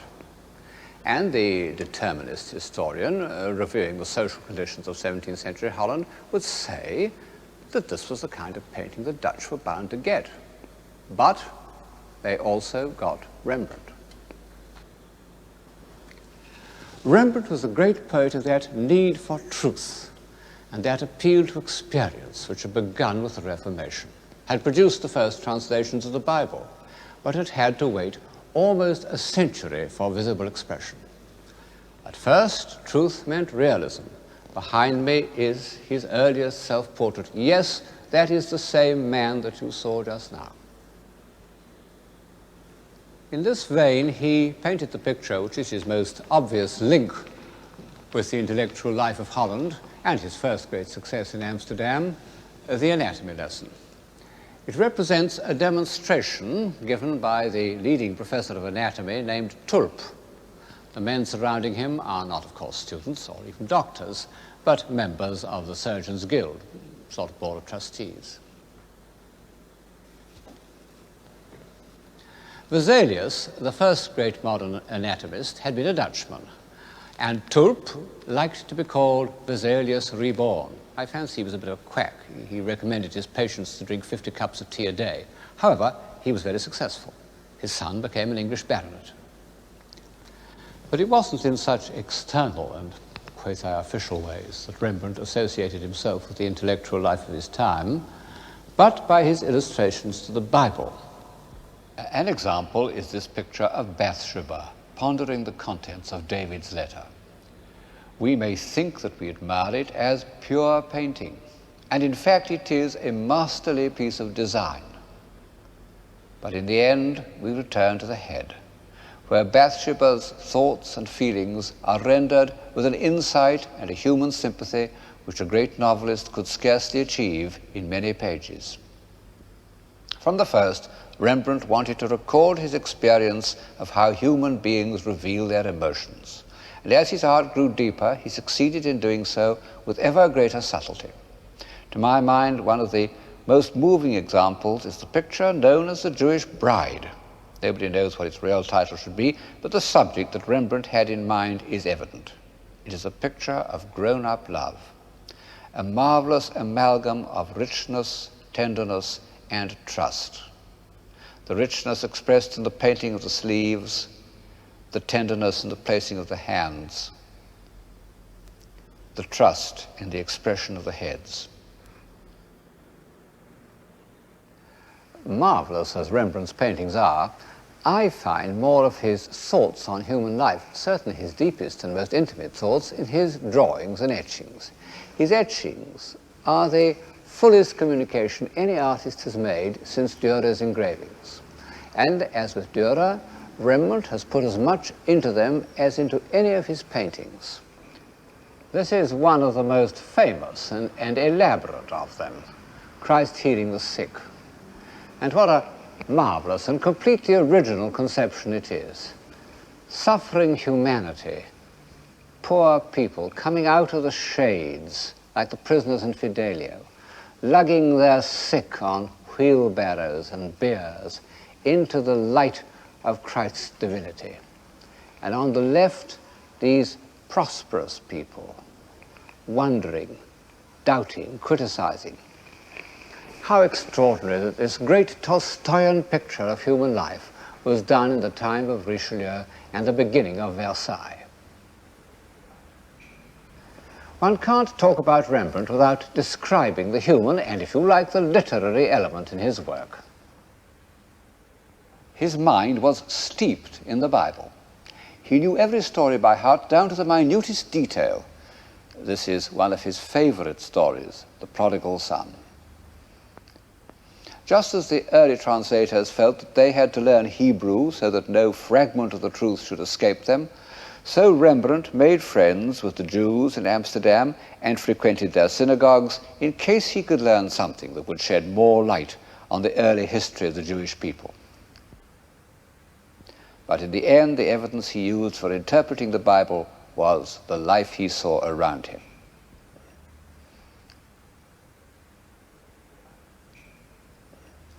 In his drawings and etchings, one often doesn't know if he is recording an observation or illustrating the scriptures. So much had the two experiences grown together in his mind. Did Rembrandt wish to illustrate St. Peter at prayer before the raising of Tabitha, or had he seen a pious old neighbor whose attitude of devotion touched his heart and reminded him of the Acts of the Apostles? Sometimes his interpretation of human life in Christian terms leads him to depict subjects that hardly exist in the Bible, but that he felt convinced must have existed. An example is this etching of Christ preaching the forgiveness of sins. It's a classical composition. In fact, it's based upon two famous Raphaels, which Rembrandt had completely assimilated. But how different is this small congregation from Raphael's ideal human specimens? They are, as you see, a very mixed lot. Some thoughtful, some half-hearted, some concerned only with keeping warm or keeping awake.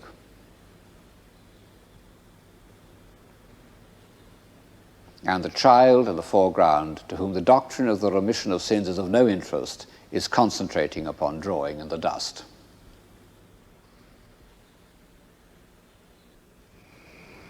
Rembrandt reinterpreted the Bible in the light of human experience, but it's an emotional response based on a belief in revealed truth.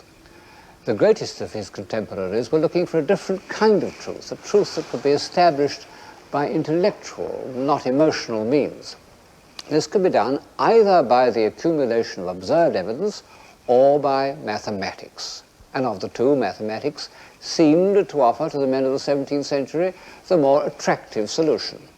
In fact, mathematics became a kind of religion to the finest minds of the time, the means of expressing a belief that experience could be married with reason. The guiding spirit of this new religion was the French philosopher Descartes. He's become a symbol of the pure intellect, but I find him a sympathetic figure.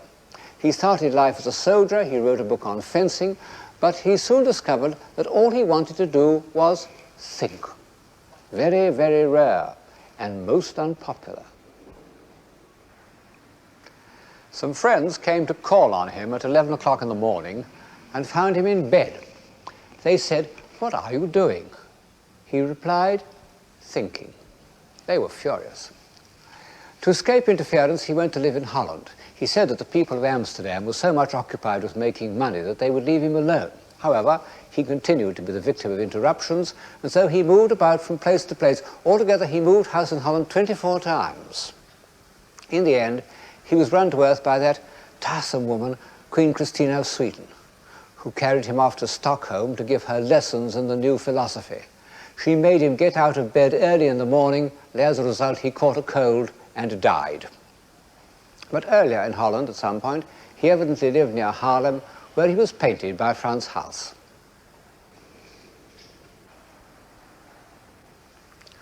He examined everything rather as Leonardo da Vinci had done: the fetus, the refraction of light, whirlpools, all the Leonardo subjects. These are the original illustrations of Descartes' ideas. He thought that all matter consisted of whirlpools, with an outer ring of large curving vortices and an inner core of small globules sucked into the center. And whatever he meant by this, and perhaps he was only thinking of Plato, it's odd that he should have described exactly Leonardo's drawings of whirlpools, which I suppose he had never seen. But in contrast to Leonardo's restless, insatiate curiosity, Descartes had, almost to excess, the French tidy-mindedness, and all his observations were made to contribute to a philosophic scheme. It was based on absolute skepticism, the inheritance of Montaigne's summing up, que sais-je, what do I know? Only Descartes arrived at an answer: I know that I think. And he turned it the other way round: I think, therefore I am. His fundamental point is that he could doubt everything, but not that he was doubting. Descartes wanted to cut away all preconceptions and get down to bedrock of experience, unaffected by custom and convention. Well, one needn't look far in Dutch art to illustrate this state of mind. There has never been a painter who has stuck so rigorously to what his optic nerve reported as Vermeer of Delft. His work is without a single prejudice arising from knowledge or the convenience of a style. It's really quite a shock to see a picture which has so little stylistic artifice as his view of Delft. It looks like a colored photograph. And yet we know that it's a work of extreme intellectual distinction. It not only shows the light of Holland, but what Descartes called the natural light of the mind. In fact, Vermeer comes close to Descartes at many points. First of all, in his detached, evasive character. Vermeer didn't change house every 3 months. On the contrary, he loved his house in the square at Delft and painted it continually. His quiet interiors are all rooms in his house, but he was equally suspicious of callers. He told one eminent collector who had made a special journey to visit him that he had no pictures to show him, which was just untrue, because when he died his house was full of unsold pictures of all periods.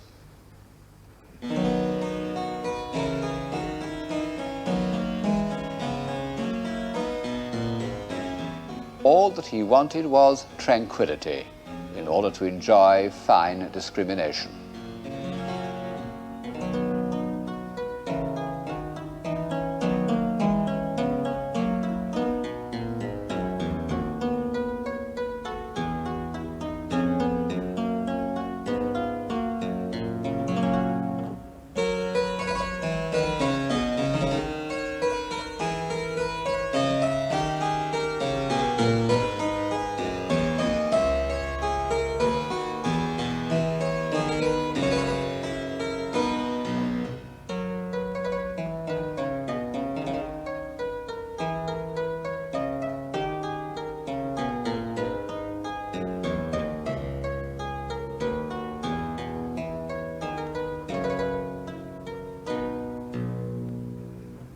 Study to be quiet. 10 years before this picture was painted, Isaac Walton had inscribed these words on the title page of The Complete Angler. And in the same period, two religious sects had come into being, Quietism and the Quakers. As far as I know, the first painter to feel Descartes' need to tidy up sensations by the use of reason was Peter Sanderdam, the scrupulous master of church interiors. He did drawings from nature in the 1630s and often kept them for 10 or 15 years until he could give them the stillness and finality which make them ideal meeting places for the society of friends. The precision with which he places each accent, those dark heads, for example, reminds one of Seurat.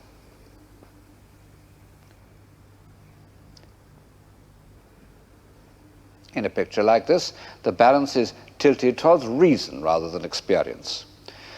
Vermeer manages to preserve an air of complete naturalism. Yet, what a masterpiece of abstract design he creates out of frames and windows and musical instruments. One is reminded of the most severely intellectual of modern painters, his compatriot, Mondrian. Are Vermeer's intervals and proportions the result of calculation, or did he discover them intuitively? No good asking such questions. Vermeer had a genius for evasion. But as soon as one mentions Mondrian, one remembers that one of Vermeer's characteristics separates him entirely from abstract modern painting: his passion for light. It's in this, more than anything else, that he links up with the other great men of his time. All the chief exponents of civilization, from Dante to Goethe, have been obsessed by light. One could take it as the supreme symbol of civilization. But in the 17th century, light passed through a crucial stage. The perfection of the lens was giving it new range and power. Vermeer himself recorded the increased importance of scientific investigation in pictures like this. He used the utmost ingenuity to make us feel the movement of light. He loved to show it passing over a white wall, and then, as if to make its progress more comprehensible, passing over a slightly crinkled map. At least 4 of these maps appear in his pictures, and apart from their pleasantly light-transmitting surfaces, they remind us that the Dutch were the great cartographers of the age. Thus, the mercantile sources of Vermeer's independence penetrate into the background of this quiet room. In his determination to record exactly what he saw, Vermeer didn't at all despise those mechanical devices of which his century was so proud. The man seated at table talking to a laughing girl, it's a fairly early picture. Later on, Vermeer's figures wouldn't have broken the stillness with extrovert laughter. This man has the exaggerated proportions that one sees in photography.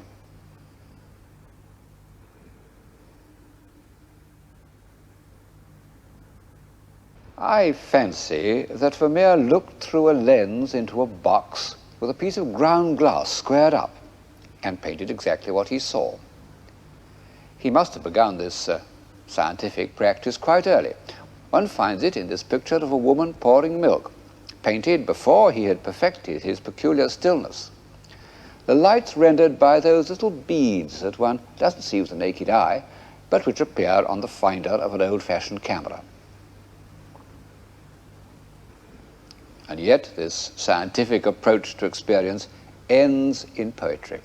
And I suppose that this is due to an almost mystical rapture in the perception of light.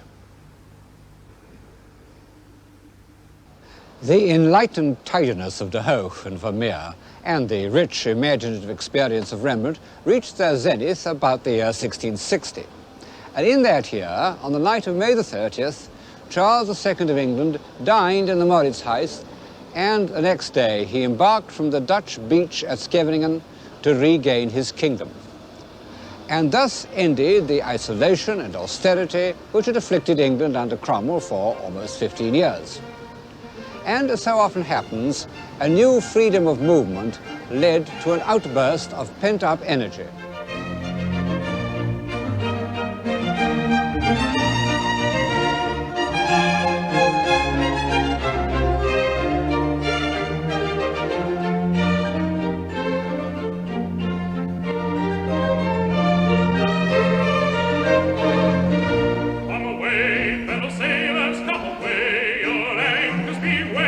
time will admit no delay. Take a boozy short leave of your nymphs on the shore, and silence their mourning with vows of returning, but never intending to visit them more. No, never intending to visit them more.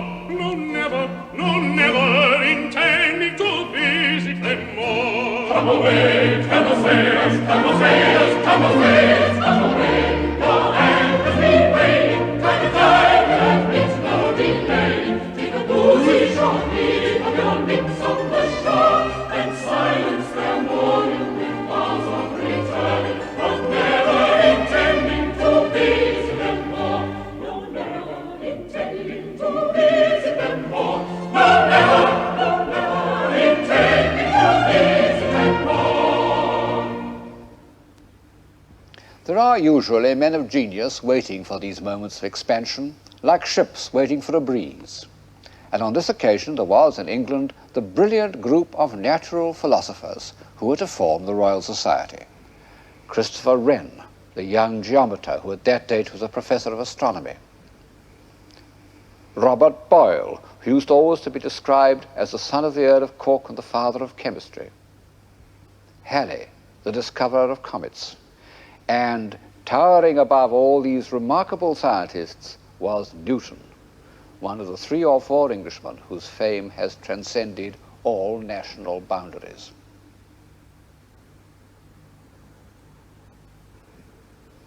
I can't pretend that I've read the Principia. If I did, I wouldn't understand it, any more than Samuel Pepys did when, as president of the Royal Society, it was handed to him for his approval. One must just take on trust that it gave a mathematical account of the structure of the universe, which for 300 years seemed irrefutable. It was both the climax of the age of observation and the sacred book of the next century. Pope, who had probably not has read as much of the Principia as I have, summed up the feelings of his contemporaries. Nature and nature's laws lay hid in night. God said, let Newton be, and all was light. Parallel with the study of light was the study of the stars. This is the octagon room of the original Royal Observatory at Greenwich, founded, as Charles II's warrant puts it, in order to the finding out of the longitude of places and for perfecting navigation and astronomy. And it draws together the threads of this program: light, lenses, observation, navigation, and mathematics. One can walk into that print almost exactly as one could walk into the square in Harlem. And in this bright, harmonious room, one seems to breathe the atmosphere of humanized science. That was Flamsteed's telescope, or very like it. This is similar to the quadrant with which he tried to establish the correct time. It was the great age of scientific instruments. Huygens's pendulum clock, Leeuwenhoek's microscope, Flamsteed himself, who made a giant sextant. They don't look very scientific to us. Indeed, the telescopes really look like something out of a ballet. One can't see through them at all, at least I can't.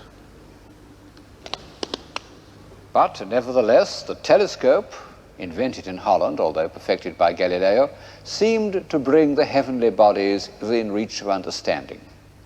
This is the view of the moon, which Newton would have seen. And the microscope allowed a Dutch scientist named Leeuwenhoek to discover new worlds in a drop of water. This ferocious monster is a water flea. What beautiful pieces of design and craftsmanship astrolabes are, and continue to be for 400 years. And this armillary sphere is really what we think of as a work of art, a mobile. By twiddling it around, one can produce a kind of visual counterpoint. Even this equinoctial dial shows the impress of human personality, what you can call a style. And what about this diptych dial? Oh, one can't imagine a prettier bibelot, and yet it was genuinely scientific, I suppose. art and science haven't yet drawn apart. And these instruments are not only means to an end, but symbols. Symbols of hope that man might learn to master his environment and create a more reasonable society. And such they remained until the end of the 19th century. When Tennyson was told that a Brahmin had destroyed a microscope because it revealed secrets that man should not know, he was profoundly shocked. Only in the last 60 years or so have we begun to feel that the descendants of these beautiful shining objects may destroy us. This room full of light, this shining enclosure of space, was designed by Sir Christopher Wren. It was built on the spur of a hill overlooking the old Palace of Greenwich, and this too was rebuilt by Wren, transformed from a palace into a naval hospital. How much of what we see is from his design, it's hard to say. By the time the buildings were going up, he was prepared to leave their execution to his two very able assistants at the Board of Works, Sir John Vanbrugh and Nicholas Hawksmoor. But he certainly provided the plan. And the result is the greatest architectural unit built in England since the Middle Ages. It's sober without being dull, massive without being oppressive. What is civilization? A state of mind where it's thought desirable for a naval hospital to look like this and for inmates to dine in a splendidly decorated hall. In fact, one of the finest rooms in England, with a magnificent painted ceiling in the Baroque manner.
By the time this building was completed, Wren had long been the most famous architect in England. But as a young man, people had thought of him only as a mathematician and an astronomer. And why, at the age of 30, he took up architecture isn't altogether clear. I suppose he wanted to give visible form to his solutions, mechanical and geometrical solutions. But of course he had to learn the rudiments of style, and so he bought some books and he went to France and drew the buildings and met the leading architects. He even met Bernini, who was in Paris at the time, and he saw Bernini's drawing for the Louvre. I would have given my skin for it, he said, but the reserved old Italian gave me but a view.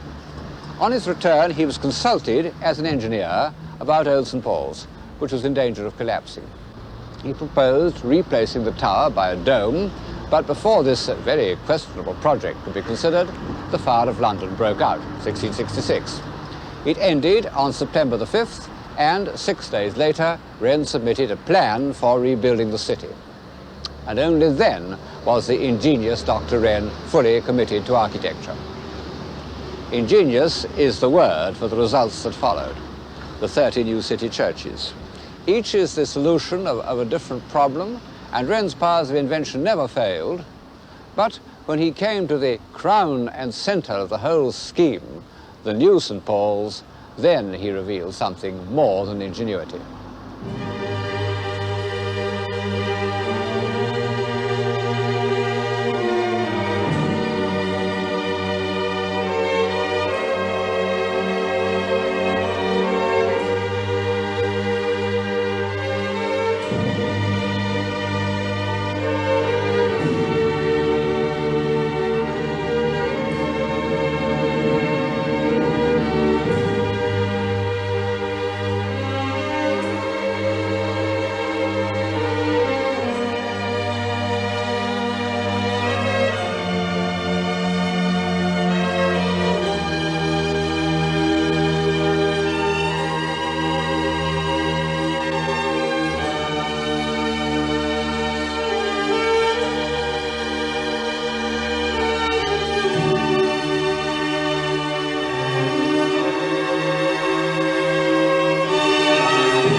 Wren's buildings show us that mathematics, measurement, observation, all that goes to make up the philosophy of science, wasn't hostile to architecture nor to music, because this was the age of one of the greatest English composers, William Purcell, whose noble strains have accompanied our inspection of Wren's buildings. But what was the effect of the scientific attitude on poetry? Well, at first, I think it was harmless, even beneficial. When Vaughan wrote, "I saw eternity the other night, like a great ring of pure and endless light, all calm as it was bright," he was giving poetic expression to the same impulse that induced Flamsteed to look through his telescope.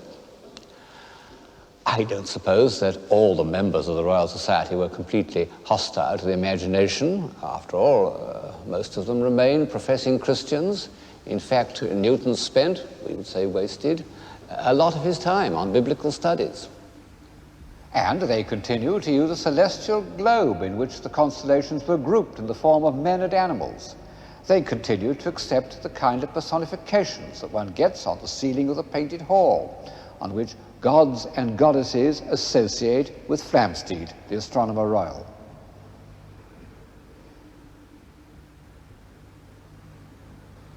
But all the same, they recognized that all these were fancies, that reality lay elsewhere in the realm of measurement and observation. A rather ridiculous character called Spratt, who wrote a history of the Royal Society, published the same year as Milton's Paradise Lost, said, "Poetry is the parent of superstition." And so began that division between scientific truth and the imagination, which was to kill poetic drama and give a slight feeling of artificiality to all poetry during the next 100 years. However, there was a compensation, the emergence of a clear, workable prose. It was a tool of the new philosophy, almost as much as Stevens's decimal system was a tool of the new mathematics. And this was particularly true of France. For about 300 years, French prose was the form in which the European intelligence shaped and communicated its thoughts about history, diplomacy, definition, criticism, human relationships, everything really, except metaphysics. It's arguable that the non-existence of a clear, concrete German prose has been one of the chief disasters of European civilization. There's no doubt that in its first glorious century, the appeal to experience achieved a triumph for the Western mind. Between Descartes and Newton, Western man created those instruments of thought that set him apart from the other peoples of the world. And if you look at the average 19th century historian, a man like Buckle, you'll find that to him, European civilization seems almost to begin with this achievement. The strange thing is that none of these writers, except perhaps Ruskin, seem to notice that the triumph of rational philosophy had resulted in a new form of barbarism. If I look beyond the order of Wren's Naval Hospital, I see stretching as far as the eye can reach the squalid disorder of industrial society. It's grown up as a result of the same conditions that allowed the Dutch to build their beautiful towns and support their painters and print the works of philosophers. Fluid capital, a free economy, a flow of exports and imports, and its lack of interference, a belief in cause and effect. Well, every civilization seems to have its nemesis, not only because the first bright impulses become tarnished by greed and laziness, but because of unpredictables. And in this case, the unpredictable was the growth of population. The greedy became greedier, the ignorant lost touch with traditional skills, and the light of experience narrowed its beam so that a grand design like Greenwich became simply a waste of money.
the German-speaking countries have once more become articulate.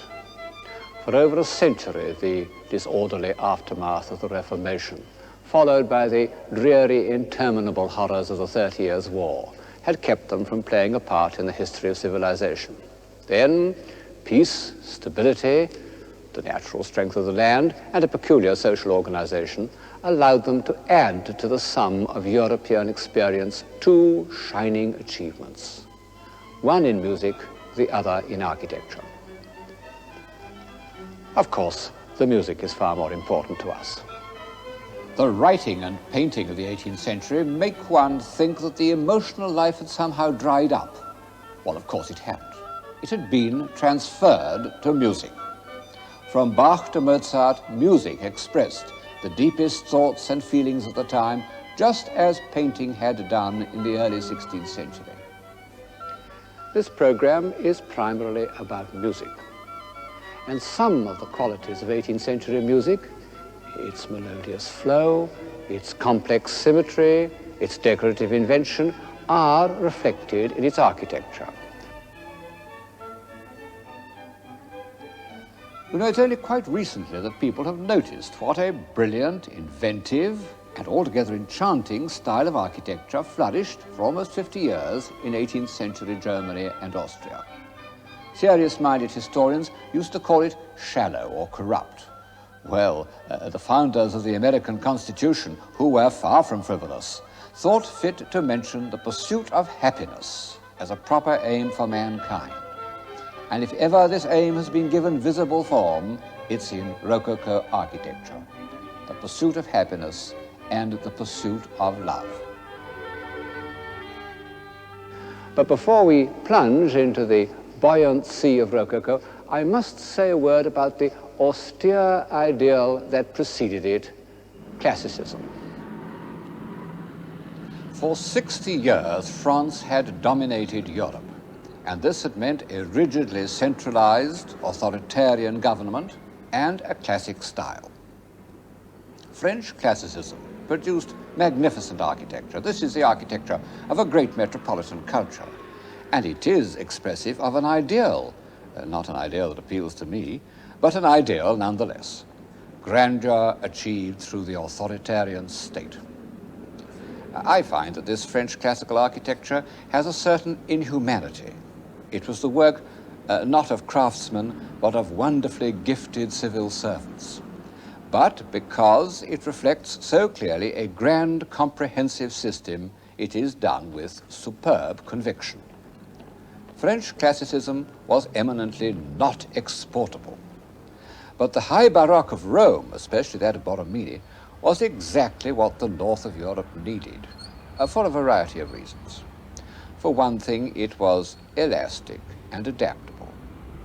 So the architectural language in which northern Europe became articulate in the 18th century was that of Borromini, the second great master of Italian Baroque. Borromini came from a land of stone carvers, the Italian lakes that form a boundary with Switzerland, and his style could fit into the craftsman tradition of the Germanic north, a tradition serving a social order that was absolutely the reverse of the centralized bureaucracy of France.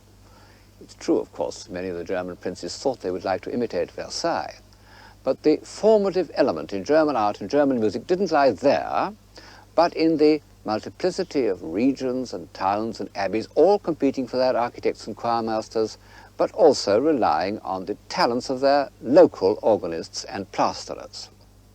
The creators of the German Baroque, the Assams and the Zimmermanns, were families of craftsmen. Zimmermann's a German for a carpenter. The finest buildings we should look at are not palaces, but local pilgrimage churches deep in the country, like the Vierzehnheiligen behind me, the 14 saints.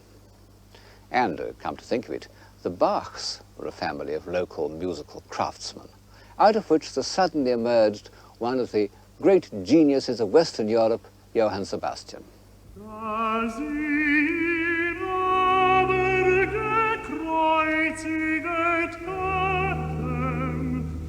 Teilten sie seine Kleider und warfen das Los darum, auf das erfüllet würde, das gesagt ist durch den Propheten.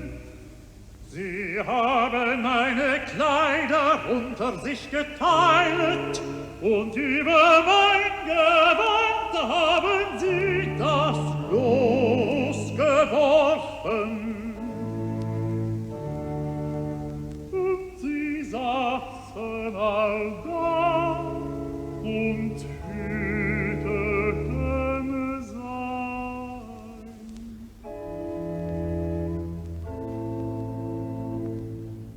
The sound of Bach's music reminds me of a curious fact that people don't always remember when they talk about the 18th century, that the great art of the time was religious art. The thought was anti-religious, the way of life ostentatiously profane. We are right to call the first half of the 18th century the Age of Reason. But in the arts, what did this emancipated rationalism produce? One adorable painter, Watteau, some nice domestic architecture, some pretty furniture, but nothing to set beside the Matthew Passion or the pilgrimage churches and abbeys of Bavaria and Franconia. Die aber vorübergingen, lästerten ihn und schütteten ihre Köpfe und sprachen: Nimm du den Tempel Gottes, lässt ihn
But there was another musical tradition in Germany that went back to the Reformation. Luther had been a fine musician. He wrote music and sang with, surprisingly enough, a sweet tenor voice. And although the Lutheran reform prohibited many of the arts that civilize our impulses, it encouraged church music. In small Dutch and German towns, the choir and the organ became the only means through which men could enter the world of spiritualized emotion. This organ in the great church at Haarlem was played on by Handel and by Mozart at the age of 10. When the Calvinists, in their still more resolute purification of the Christian rite, prohibited organs and destroyed them, they caused more distress than had ever been caused by the destruction of images. Organs have played a variable role in European civilization. In the 19th century, they were symbols of newly won affluence, like billiard tables. But in the 17th and 18th centuries, they were expressions of municipal pride and independence. They were the work of the best local craftsmen, and organists were respected members of the community.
bourgeois democracy, which had provided a background to Dutch painting in the 17th century, became partly responsible for German music. And it was a society more earnest and more participating than the Dutch connoisseurs had been. This provincial society was the background of Bach. His universal genius rose out of the high plateau of competitive musical life in the Protestant cities of northern Germany. One can even say that it rose out of a family that had been professional musicians for 100 years, so that in certain districts the very word Bach meant a musician. And his life was that of a conscientious, somewhat obstinate, provincial organist and choirmaster. But he was universal. A great musical critic said of him, "He is the spectator of all musical time and existence, to whom it is not of the smallest importance whether a thing be new or old, so long as it is true." And we once more find that we can illustrate Bach's music by contemporary building. This church behind me, the pilgrimage church of the Vierzehnheiligen, was built by an architect who was only 2 years younger than Bach. He was called Balthasar Neumann, and although his name isn't well known in the English-speaking world, I think he was certainly one of the greatest architects of the 18th century. Unlike the other builders of German Baroque, he was not primarily a carver or plasterer, but an engineer. He made his name as a master of town planning and fortifications. And inside his buildings, just as when we're listening to Bach, we are conscious of a complex plan worked out like the most intricate mathematical problem. And, when occasion demanded it, he made use of ornaments as lavish and fanciful as that of the most ebullient Bavarian plasterer.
The sheer happiness, the almost childlike joy of Bach's Christmas oratorio is made visible by all these happy cherubs and benevolent saints.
Balthasar Neumann was fortunate in that the painted decorations of his finest interiors are not the work of amiable local ceiling painters, but of the greatest decorator of the age, the Venetian Giambattista Tiepolo.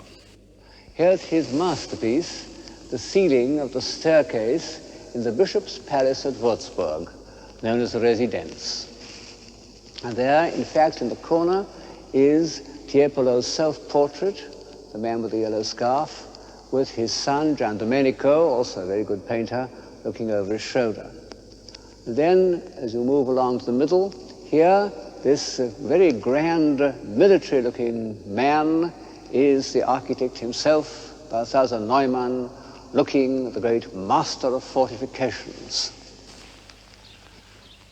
The residence doesn't seem quite our idea of a bishop's residence, being in fact about 3 times the size of Buckingham Palace and incomparably more splendid, and one can't help speculating on the tithes and taxes that the peasants of Franconia had to pay in order that their episcopal master should do himself so well. But one must admit that many of these rulers of small German principalities, dukes, electors, bishops, or whatever, were in fact remarkably cultivated and intelligent men. Their competitive ambitions benefited architecture and music in a way that the democratic obscurity of the Hanoverians in England did not. The Schönborn family, one of whom was responsible for the residence at Würzburg, were really great patrons whose names should be remembered with the Medici. I felt some scruples in comparing the music of Bach with the Baroque interiors. No such hesitations prevent me from invoking on this splendid staircase the name of George Friedrich Handel. You know, great men have a curious way of appearing in complementary pairs. This has happened so often in history that I don't think it can have been invented by some symmetrically minded historian, but must represent some need to keep human faculties in balance.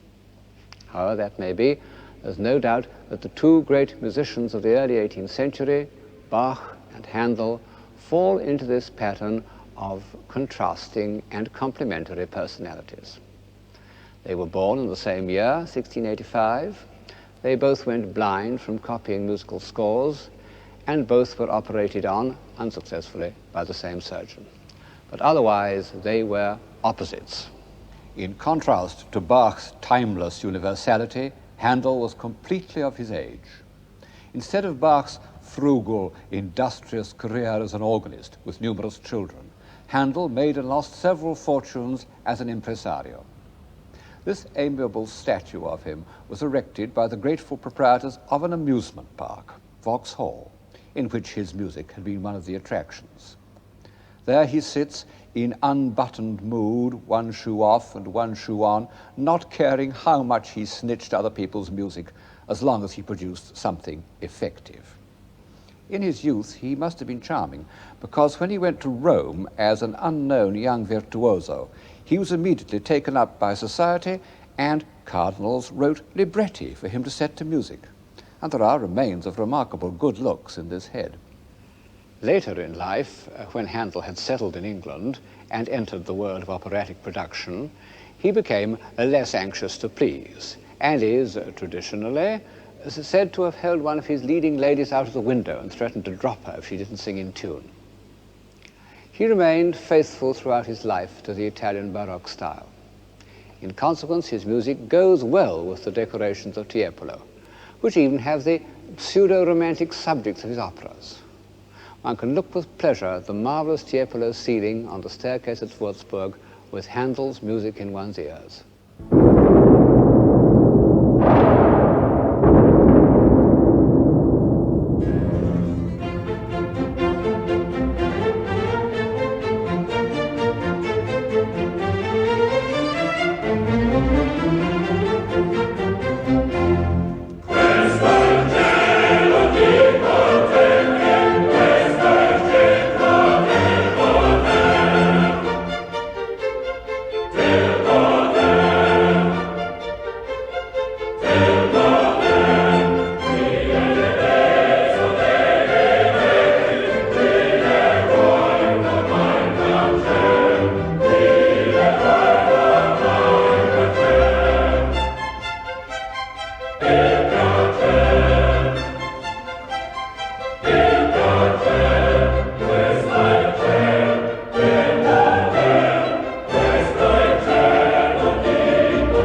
extraordinary thing is that this composer of flowing, florid airs and rousing choruses, when he turned from opera to oratorio, which was in fact a kind of sacred opera, wrote great religious music.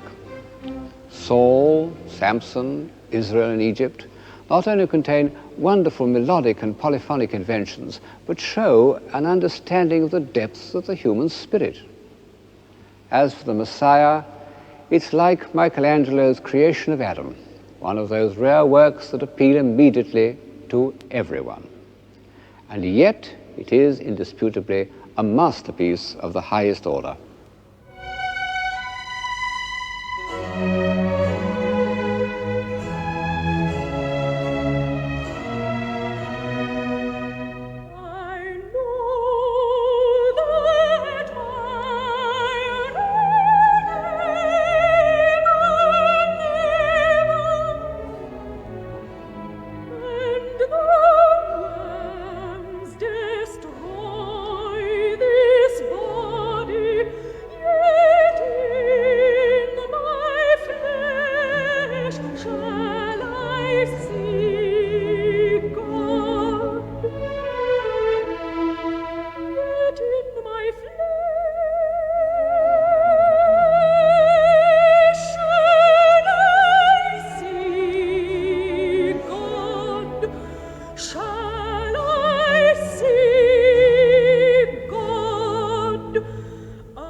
Yes, however often I hear it, it brings tears to my eyes. In passages like that, Handel is beyond classification. Still, one may reasonably call him a Baroque composer. Now, Baroque first came into being as religious architecture and expressed the emotional aspirations of the Catholic Church. Rococo was to some extent a Parisian invention and provocatively secular. It was, well, superficially at any rate, a reaction against the heavy classicism of Versailles. Instead of the static orders of antiquity, it drew inspiration from natural objects in which the line wandered freely, without symmetry. Shells, flowers, seaweed, vines, especially if they wandered in a double curve.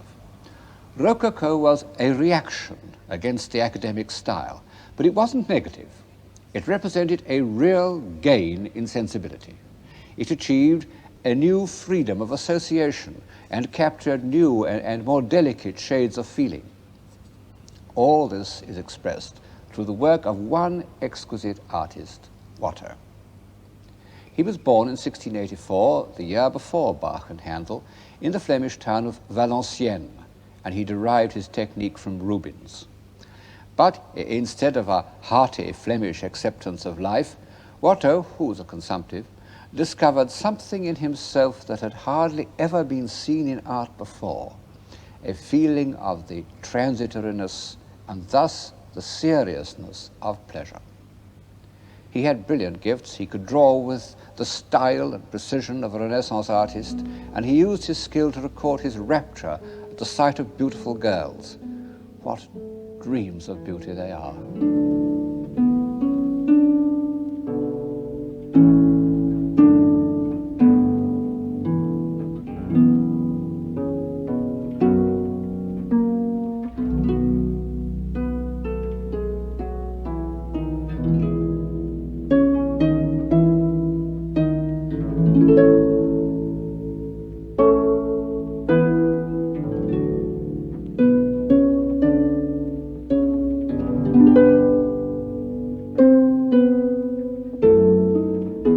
How happy all these exquisite people should be. But in the very temple of delight, veiled melancholy hath her sovereign shrine, though seen of none save him whose strenuous tongue can burst joy's grape against his palate fine. No one had a finer palate than Watteau. He can taste every delicate flavor in this open-air dance, where glances suddenly meet. And he's depicted himself not as one of the dancers, but as the bagpipe player, animating the scene with his humble, melancholy instrument.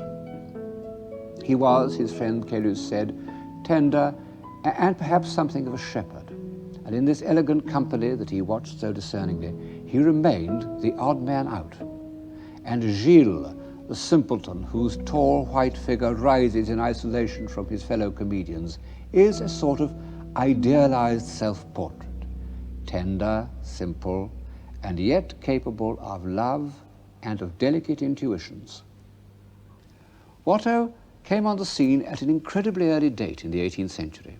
His masterpiece, The Departure from Cytherea, was painted in 1712, when Louis XIV was still alive, and yet it has the lightness and sharpness of a Mozart opera, also the sense of human drama.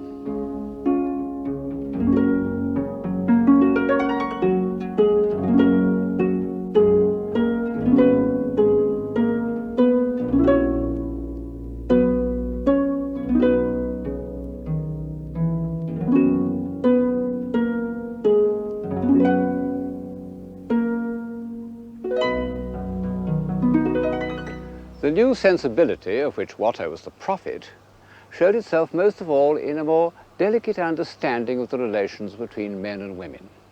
Sentiment. The words got into trouble, as words do, but it was, in its day, a civilizing word. Sterne, in his Sentimental Journey, that somewhat discredited work of Rococo prose, tells a fable about a town of Abdera, which was the vilest town in all Thrace. What with poisons, conspiracies and assassinations, libels, pasquinades and tumults, there was no going there by day, 'twas worse by night. Till, hearing a play of Euripides, the people were struck by a speech of Perseus. O Cupid, prince of gods and men. Every man almost spoke pure iambics next day, and talked of nothing but Perseus, his pathetic address. O Cupid, prince of gods and men. Every street of Abdera, in every house, O Cupid, Cupid, in every mouth, like the natural notes of some sweet melody which drop from it whether it will or no. Nothing but Cupid, Cupid, prince of gods and men. The fire caught, and the whole city, like the heart of one man, opened itself to love. No pharmacologist could sell one grain of hellebore, not a single armorer had a heart to forge one instrument of death. Friendship and virtue met together and kissed each other in the street. The golden age returned and hung over the town of Abdera. Next to love, Watteau cared most about music, for which, his friends tell us, he had a most delicate ear. Nearly all his scenes are enacted to the sound of music. In this he shows himself as part of a tradition going back to the Venetians, of whom Pater said that they painted the musical intervals of our existence, when life itself is conceived as a kind of listening. In a Watteau, we are in the world of poetry, not only on account of the grace of the figures, but because the facts have been translated into the most exquisite paint. Watteau's colour has a shimmering, iridescent quality which makes one think immediately of musical analogies.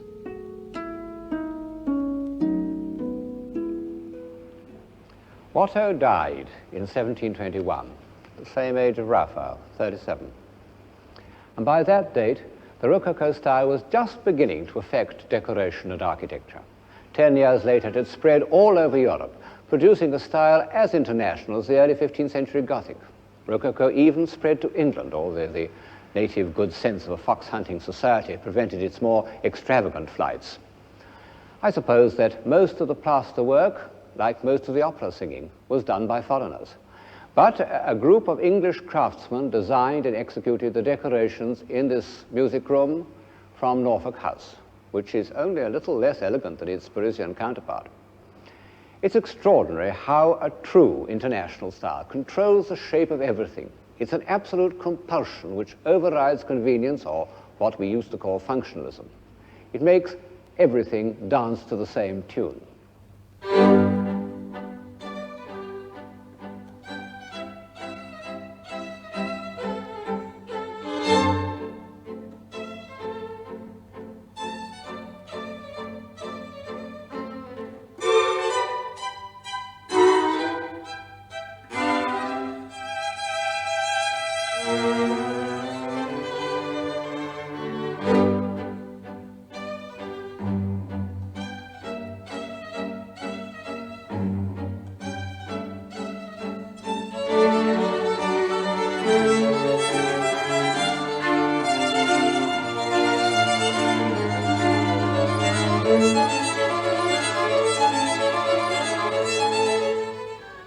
Walter Pater said that all art aspired to the condition of music.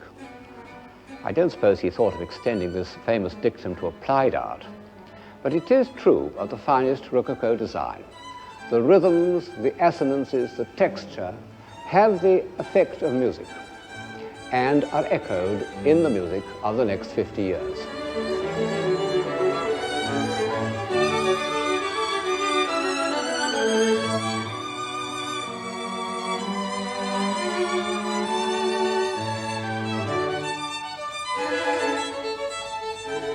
Is that Haydn or Mozart?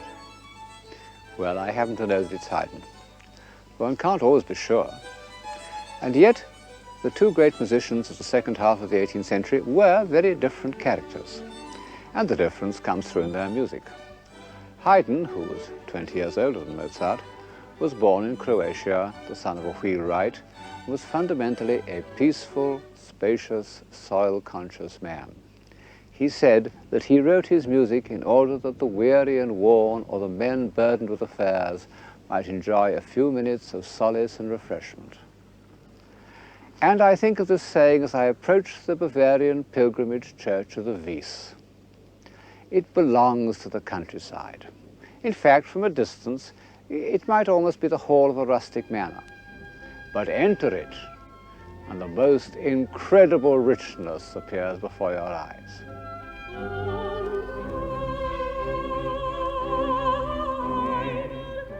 In these Rococo churches, the faithful are persuaded not by fear, but by joy. They're a foretaste of paradise. Sometimes, I admit, rather more like the Mohammedan paradise of the senses and the disembodied paradise of Christianity. Oh, Cupid, Cupid, prince of gods and men. Well, it's always been difficult, even for the saints, to represent spiritual love without having recourse to the symbols of physical love. Creation is the most mysterious of all God's acts. And it is Haydn's creation that comes to my mind as I contemplate the rustic delights of the brothers Zimmermann.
It's curious that in the present day we should have made such a cult of Rococo music when the Rococo style as a whole runs so strongly counter to our convictions.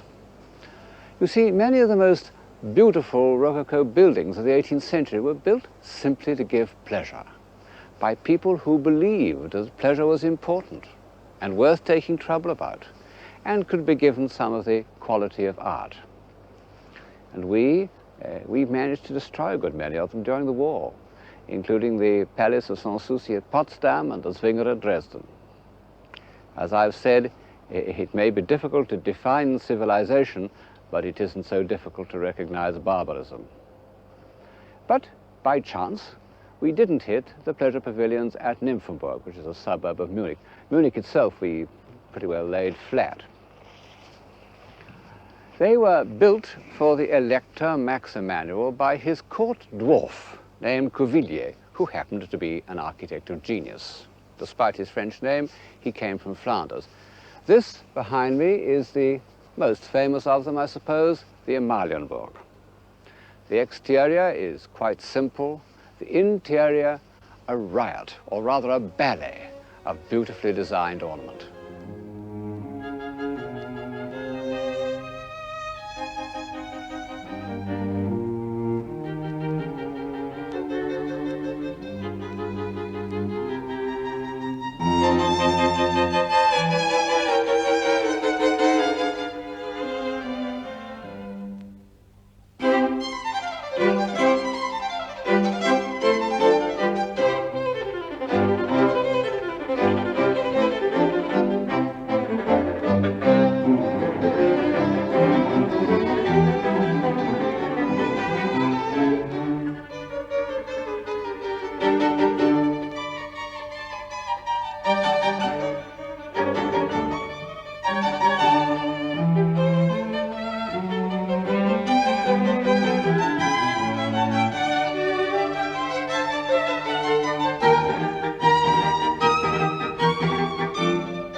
These rooms are the ultimate in Rococo decoration. And one might say that they bridge the gap between Watteau and Mozart. And yet, to pronounce the name of Mozart in the Amalienburg is dangerous, because it gives color, very pretty color, to the notion that Mozart was merely a Rococo composer. 50 years ago, this was what most people thought about him. The notion was supported by horrible little plaster busts, which made him look a perfect 18th century dummy. I bought one of these busts when I was at school, but when I first heard the G minor quartet, I realized that it couldn't possibly have been written by the smooth white character on my mantelpiece, and I threw the bust into the waste paper basket. I afterwards discovered the portrait by Lange, which, although no masterpiece, does convey the single-mindedness of genius. Of course, a lot of Mozart's music is in the current 18th century style. He was so much at home in this golden age of music, so completely master of its forms, that he didn't feel it necessary to destroy them. Indeed, he loved the clarity and the precision and the mathematical perfections of the late 18th century style. I love the story of Mozart sitting at table, absent-mindedly folding and refolding his napkin into more and more elaborate patterns as fresh musical ideas passed through his mind. But of course, this formal perfection was used to express two characteristics which were very far from the Rococo style. One of them was that peculiar kind of melancholy, a melancholy amounting almost to panic, which so often haunts the isolation of genius. And Mozart felt it quite young. And the other characteristic was almost the opposite, a passionate interest in human beings and in the drama of human relationships. How often in Mozart's orchestral pieces, concertos, quartets, symphonies, we find ourselves participating in a drama or dialogue. And of course, this feeling reaches its natural conclusion in opera.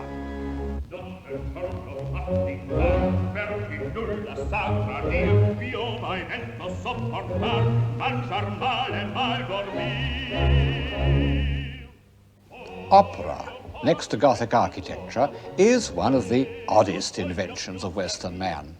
It couldn't have been foreseen by any logical process. Dr. Johnson's much-quoted saying, which as far as I can make out he never said, "An extravagant and irrational entertainment," is perfectly correct. And at first it seems surprising that it should have been brought to perfection in the age of reason. But just as the greatest art of the early 18th century was religious art, so the greatest artistic creation of the Rococo is completely irrational. gentiluomo, e non voglio più servire, e non voglio più servire, no, no, no, no, no, no, non voglio più servire. Ma mi par che venga gente, ma mi par che venga gente, non mi voglio far sentire, non mi voglio far sentire, non mi voglio far sentire, no, no, no, no, no. Of course, opera had been invented in the 17th century and made into a form of art by the prophetic genius of Monteverdi. It came to the north from Catholic Italy, and it flourished in the Catholic capitals, Vienna, Munich, Prague. Indignant Protestants used to say that Rococo churches were like opera houses. Quite true, only it was the other way around. As you can see, this enchanting opera house in Munich, built by the dwarf architect Cuvillier, is exactly like a Rococo church. One can almost say that opera houses came in when churches went out. And they expressed so completely the views of this new profane religion that for 100 years all opera houses continued to be built in Rococo style long after that style had gone out of fashion. And in Catholic countries, not only in Europe but in South America, they were often the best and largest buildings in the town.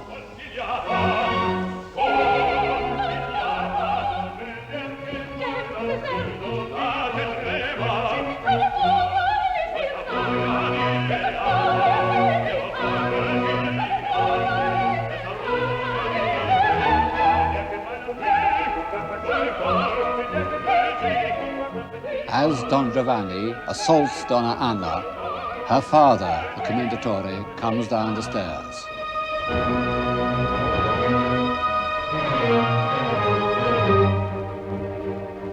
What on earth has given opera its prestige in Western civilization? A prestige that has outlasted so many different fashions and ways of thought. Why are people prepared to sit silently for 3 hours, listening to a performance of which they don't understand a word? Why do quite small towns all over Germany and Italy still devote a large portion of their budgets to this irrational entertainment? Well, partly, of course, because it's a display of skill, like a football match. But chiefly, I think, because it is irrational. What is too silly to be said may be sung. Well, yes, but what is too subtle to be said, or too deeply felt, or too revealing, or too mysterious? These things can also be sung, and only be sung.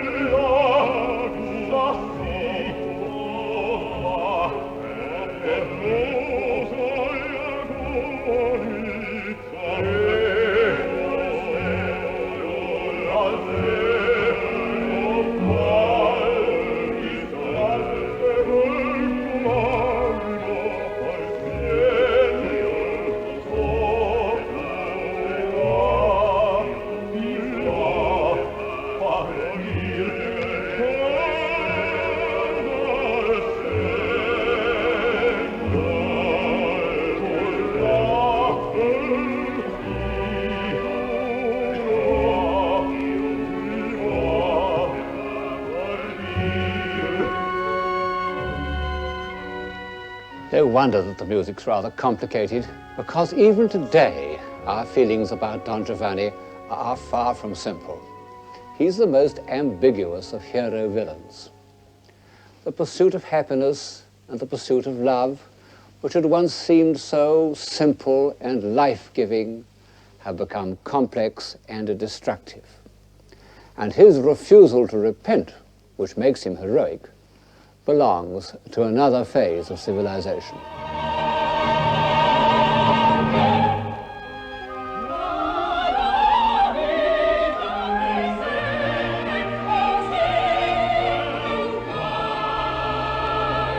Let's